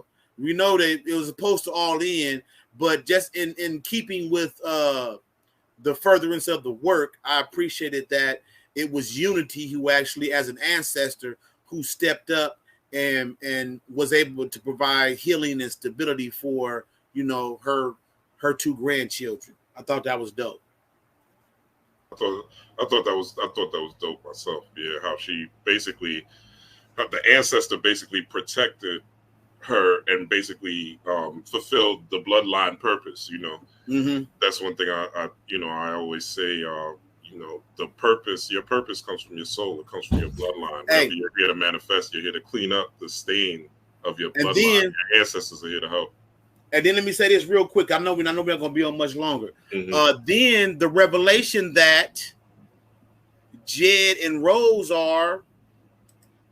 they're children of the endless. They're of the bloodline. They're divine. So at some point, they're not going to die. They're going to just walk into the dream. You know what I'm saying? They're like the equivalent of demigods. You know what I'm saying? And so I thought that was dope. And then that's how he found out. Because remember, Rose said, Unity said, yeah, my husband with the golden eyes. Oh, he knew exactly who that was. You know, and that's what led him to figure out the solution, the real solution. Because if he had to kill Rose, what's up? I heard that boom. That's a door? Yeah, that's the door. Ew. I'll be in there. Give me about 15 more minutes, baby. Right. Yeah. Yeah, we almost off. Yeah. My daughters done demolished their closet door. I heard something fall. Yeah, we almost off. But yeah. So I just thought that was masterful. Yeah. I want to talk about this, Mike Bell. This is really, we could get off after this. I want to talk about this. I have this up with him gathering this thing, and, you know, he had to trade this. They said it was I forgot what they said it was, like part of someone they called it the Rapunzel theory or something like that, where a woman would eat her own hair. And he said that had so much magical and mystical properties in it. And that's all he was looking for in exchange for a muse, you know? And he still didn't survive, but he still had this particular thing. What I caught from that was, you know, the gut bacteria, you know, the power of the gut bacteria. We know that the gut is part of the three brains, and gut health is very important when it comes to serotonin. You know, how your vibration, basically overall mood. You know, how your vibe is during the day, how you feel. You know, it's really tied to the gut, and that gut energy. Also, when you talk about gut feelings. So I thought this was like a representation of that gut energy that he gave him. And because he gave him that gut energy, he was able to trade him the muse, which is also a representation of the energy from the gut, which would lead to you creating, right? Because in Kemet, they call the heart the ab, right? So they call this the abdomen or the abdomen. So really the charge that comes from the abdomen, when they teach you to meditate, right, they teach you to breathe, right? So breath work is the key to understanding spirit. Again, spiritus, meaning breath or to breathe or the wind. So the spirit is really conjured from the gut or from the abdomen, which then goes to the heart and then goes to the brain. And scientifically speaking, again, there's more neurons that go from the heart to the brain, or more connections, I should say, that go from the heart to the brain than the brain to the heart. So I thought this was deep, that the muse he traded for something that came from the gut. You know what I'm saying? This hair that was in the gut. And well, I'll let you finish off the second half of this story. I don't want to hog it, but I thought also the ending of it was, you know, was also deep, because it was basically saying that, you know, you can't trap creativity, so to speak. And that was his wife. You know, there was Dream's wife was the muse. So in dreams is where you get your muse, or you get your visions, is where you get your muse, or you get your creativity, or you get what we call downloads. You know what I'm saying? So these downloads came from the muse, which came from the dream. You know, so I you know, just time. What was your perspective on it? I felt you 100%. Like on the creativity.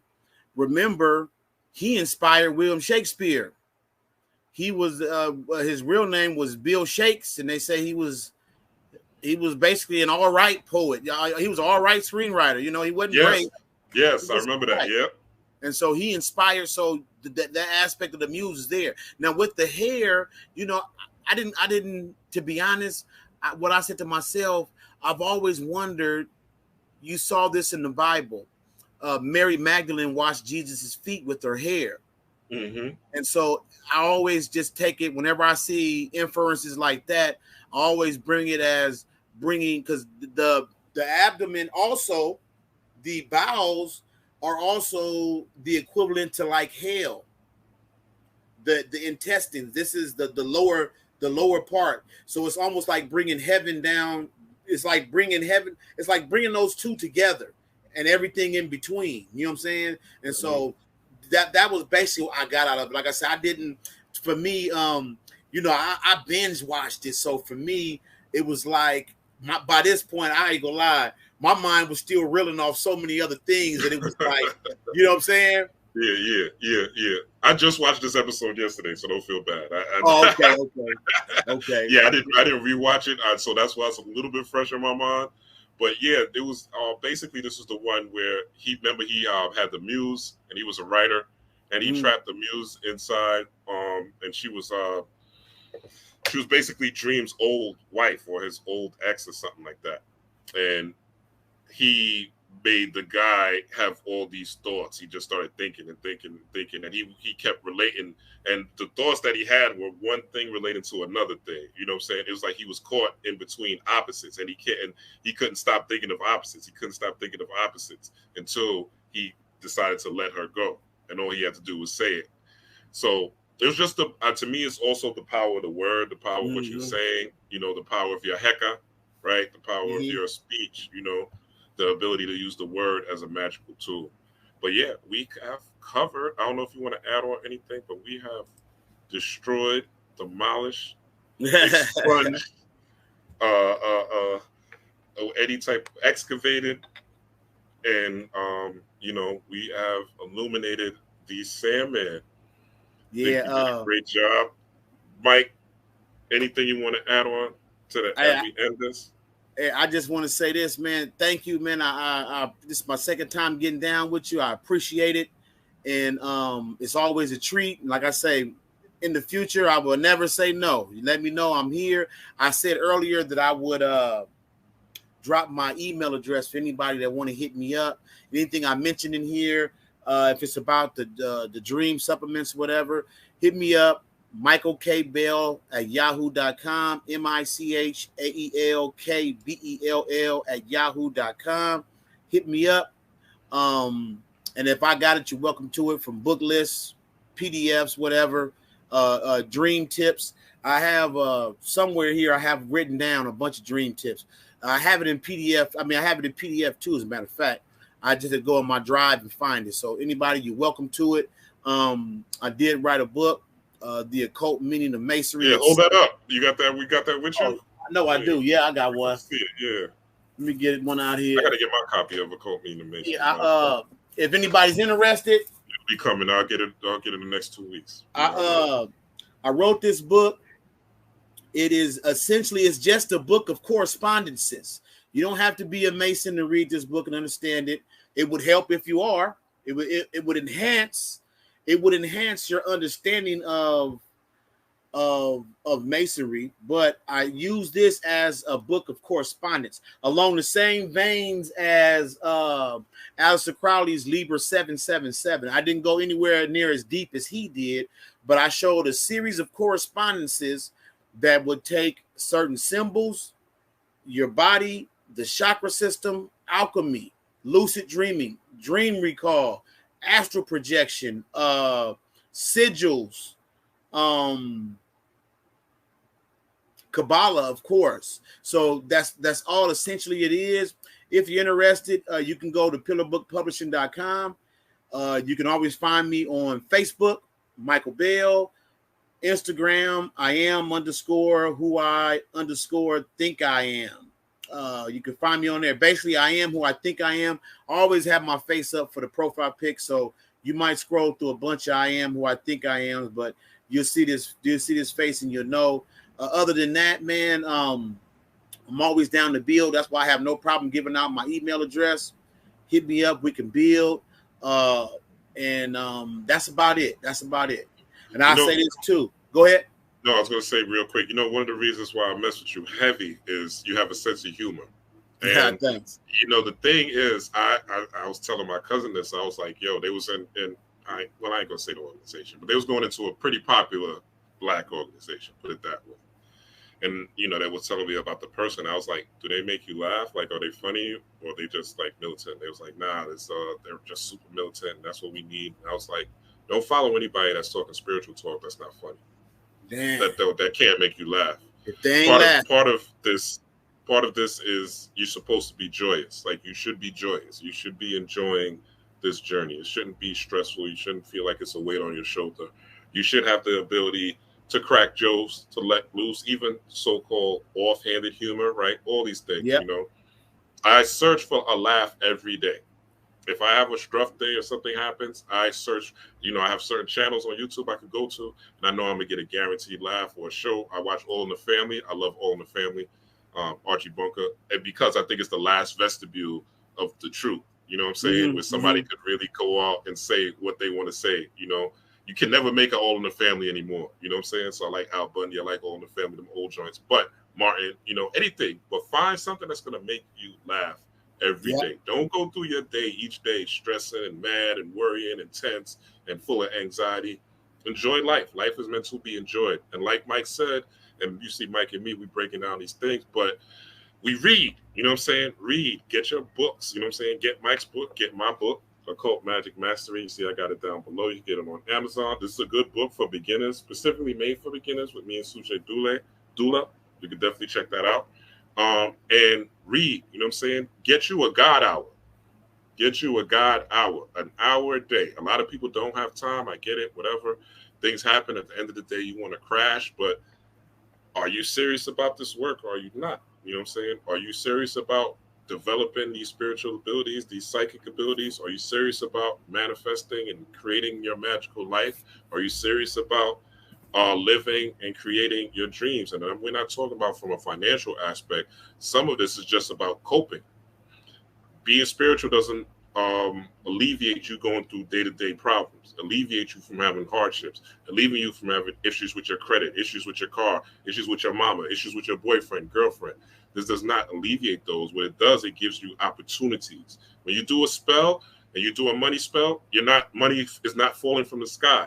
What will happen is you may get an opportunity to get some money. You may get a job. You might find, an advertisement on Facebook or Instagram with, something you could get into. You might meet somebody that has a career or something you could get into. It provides you opportunities. Spells provide opportunities, not necessarily things. So it's the same thing with the spell work that you're doing. You're trying to provide opportunities. And another guiding light for you is look at who was still surrounding you and who was still dropping knowledge during the pandemic. The people who disappeared are coming right. I see them coming back. They creep back a little bit last year. Now they back full-fledged trying to teach our spirituality. But look at who disappeared. That'll tell you who's real with it and who's not real with it. You know what I'm saying? For real. Because part of the spiritual work is you having a bird's eye view, you being a Heru, you being able to see things before they happen, and you being able to look above it and say, wait a minute, XYZ is happening? Now, it's not going to say you ain't going to be rocked, because I was rocked the first week of the scamdemic. But after that week, I went outside in nature, because I know nature. And whenever you're stressed out, whenever you're going through something heavy, I go into Fiddler's Green. You know what I'm saying? Go into nature. Sit in nature. Then don't expect nothing. Sit in nature. Dwell on your problem. The answer will come. It may not come in nature exactly, but it'll come over time. I promise you. But sit in there and ponder. Nature has all the answers. Why? Because the plants absorb light. It converts light to energy. Chlorophyll converts light to energy. So when you're in nature, you're literally in a which again science ain't gonna tell you, but you're literally in a motherfucking light. It's like an arena of light. Mm-hmm. You're corresponding to who you are. Light and matter, exactly.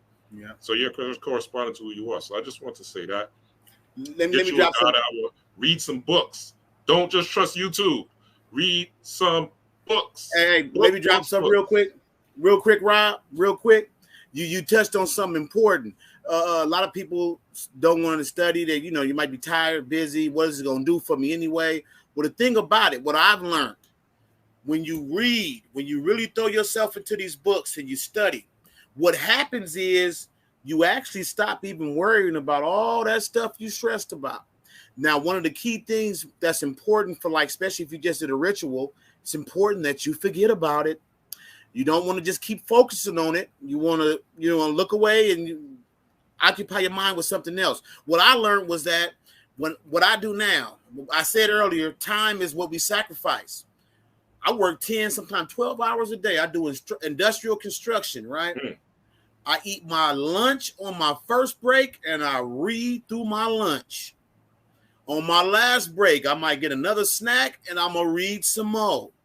And then when I come home, I got family obligations. You see, when I was in here, my wife, my son, my daughters, during this whole time, man, I'm not on a mountain somewhere isolated. My wife came in here and chimed in. You know what I'm saying? So even with that, I'm going to find me that God hour. I'm going to sit down. I'm going to do me some studying, and you'll be surprised how much you can get in. I say this too. If you got a job that will allow you, that's another thing I'm going to say I do. I put my earpiece in. I have a PDF reader, and I listen to a book. Now, even though you're working and you might be talking to somebody, I turn the volume down kind of low, depending on what I'm doing. If I can focus on it fully, I turn it up. If you got to interact with people, it's even better to turn it down, because now the book is a conversation between the information and your subconscious. You don't got to consciously read that book. The information just becomes yours. Only thing different is you won't be able to say, oh, well, from reading such and such book I got, you'll just be able to say, I know. Mm-hmm. That's even better. And I want to say, last thing I'm going to touch on what you said about having a sense of humor and about the people who are filtering back, right? Man, boy, when we was on that lockdown, my favorite meme was that Bokeem Woodbine. I'm going to walk these motherfucking streets. Hey, everybody was laughing, man, you crazy. But nah, that was my whole spirit. And like you said, you get outside, man, it was just... The birds were singing a different tune. They were singing a different tune than what everybody else was saying. I tell you this, you will never again in our lifetime, I doubt experience that again. Where you can go outside, ain't no cars on the street. I agree. Man, you know what I did on purpose? Because my wife, my kids, they were understandably afraid, right? Man, I took my kids outside every chance we got. Mm-hmm. Ain't nobody around. You know what I'm saying? You ain't got to worry about nothing. Man, we actually went to an outdoor mall out here, and oh my God, it was part horror movie, because we all seen the horror movies where there's everything's outside but no cars moving and nothing, you know, no people. Yeah. Man, we went everywhere during the pandemic. We enjoyed all these places you go where you can't never enjoy it because it's a million people walking around. And I kept playing. I would film it. I would film me and my kids. And I forget that it was Spencer for Hire. That remake they did to Spencer for Hire had Bokeem Woodbine in it. Well, it was one scene where he said, "I'm gonna walk these motherfucking streets." And I would remix that every day, and I would tell people, man, while you inside, guess what I'm out here doing? I'm gonna walk these motherfucking streets. And yeah, man, definitely, man. Don't let this consciousness drive you crazy. Don't feel like you got to be super serious. I got one brother on my timeline. I refuse to block him because you know what? We sometimes we need mirror reflections. But if I mention anything Tim's related, Timberlands or Tim's, this man goes off. Tim's is racist. They racist. He just super serious. I always hit him with the line from the movie, man. From the remember he said, "Man, you need a hug, dog." What's that movie? The one with Tupac in it, where there was Above the Rim. I'd be like, "Man, you need a hug, dog. You too serious." Yeah, man, give a fuck about what Tim. Man, it's what we make. You mean juice. Yeah, well, it's what we assign that symbol, man. Cause shit, Eddie Bauer didn't like niggas. Gucci don't like niggas. Who do? Nigga, Wonder Bread probably don't like niggas, right? Your boss might not like niggas, shit. Hey, but they want you to buy that bread, though. Exactly. Man, if you don't be super serious, because you might think this is a serious topic, you know. You out trying to wake people up, man. Look what they doing. But that's a level. That's a level. We all been there. I've been there. It's just a level. But once you get to that point, stop being serious, man. You better smile. You better crack a joke. Man, I sit up sometimes. I will laugh at a meme for 3 days before I post it. I will enjoy that thing secretly. Then I finally say, all right, let me go ahead and put this out there. Funny stuff. Some classic funny stuff. Yeah. Hey, come on. And I don't think I don't got people, family, co-workers, you know, bosses. Yeah, I don't think you should be putting that on there, Mike. Why not? You know what I'm saying? Man, it's a reflection of me. I'm not gonna put, like we said, we all wear masks. Man, I'm not gonna put a mask on just for you. I got my own mask I gotta juggle through. Right. I put one on just for you. I'm gonna laugh. I'm gonna enjoy this life because it's like a pressure relief valve. That's the only way I can study these serious topics. It's no way you can study the archons, the demiurge, Saturn, reincarnation, and all this. And I'm not supposed to laugh. I'm not supposed to let out a giggle. Oh, hell no. Yeah, because it's. I mean, life itself has serious. Life is a series of serious choices, right? So it has a serious connotation to it. And just living, you know, there's serious things that you go through. But at the end of the day, you know, you don't want to be so serious that you can't connect with people, that you can't connect with your family, because even if you want to so-called spread knowledge, you know, you still have to be relatable. People still have to want to be around you. People still have to want to connect with you. And if you're just anti-everything that's not spiritual or not black or not, I'll tell y'all the truth. A lot of my knowledge, especially studying the sciences and physics, I get a lot from listening to white speakers and reading books by white men and women. A lot of the Gnosticism and stuff are written by white men and women. Judy K. King, Panic recommends it. I'm just going back in and looking at some stuff, dealing with phage. Mike, I'm going to give you something. I'm going to give the audience something. Look, because I know you're a researcher. This is deep. Look into phage lambda. Remember what phage lambda looked like? The phage lambda that Panic was talking about? And do that and go look at Neptune, the sigil for Neptune, planetary sigil for Neptune. And you'll see that they're the same motherfucking thing, right? But that's what I was looking into last night. It's not a fully formed opinion, or perspective, I should say. But I'm getting that when Bobby says don't go towards the sun, you got to go the opposite direction, which is directions past Pluto. You know Pluto, Uranus. Okay. Mm-hmm. But again, it's not fully formed. But if you look at the phage lambda, the lambda phage, and you look at Neptune, the sigil of Uranus, I should say, you'll see the Neptune sigil and then the sigil of Uranus. You see the same thing. But I say all that to say, enjoy this life. You know what I'm saying? Study, read, research, understand yourself, understand your body, know yourself. You know, all these fanciful things about space and are the aliens coming, and you know what I'm saying, or the government, Mount Weather, and you know, or the Greys gonna come down and the reptilians, all that's cool. But you need to know how to manage your day-to-day life and know how to cope with things as they come and do that shadow work. Because these are the things that's going to not only make you better for yourself, but better for the world and show the God that is within you. You know what I'm saying? Show the nobility that is within you. Show that you are a divine being, you know what I'm saying, amongst men. And that's really what the world is looking for. You want white people to love you, ultimately. You want people of all races to love you, ultimately. That's what we were. You know what I'm saying? Adika was talking about this. We was talking about this, and he was like, you know, white people follow us regardless. European people follow us regardless. In our worst of worst. They had a rap group called Young Black Teenagers that was full of white boys. Yep. Dressed up in hip-hop gear. I'm not making this is a fact. You know what I'm saying? We see in our savagery, white people are following us left and right, drinking lean, smoking trees, wearing do-rags, having dreads when their hair is not even dread. And this is nothing against European white people. You know what I'm saying? I'm not against anyone, but I am stating the fact that we are leaders. So let's lead correctly. You know what I'm saying? Let's lead from a ideal of nobility. You know what I'm saying? Because ultimately, we're the only people that can save the world. But it starts with saving yourself and then your family. And with that being said, Mike, any last words before we go? Nah, like I say, I'm sitting here learning too, man. I appreciate everything you've been dropping, brother. Everything.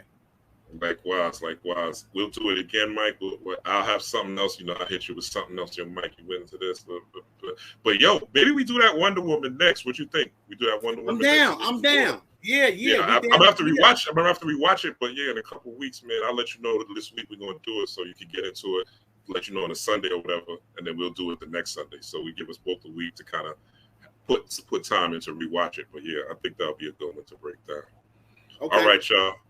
With that being said, I'm gonna let you go, Mike. I got another live I'm doing later on my homegirl Taylor B's channel. So tune into that. I'm also going live tomorrow.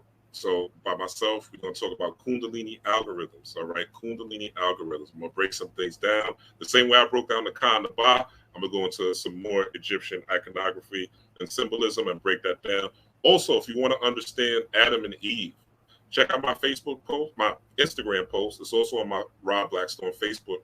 But my Instagram, Facebook post, I break it down, Adam and Eve, from the atom to the electron, and you'll be able to kind of understand and see the stages. It's a long post, but it has a lot of knowledge, and I think, you know, if you watch this, you'll get a lot of that, what I posted today as well. All right?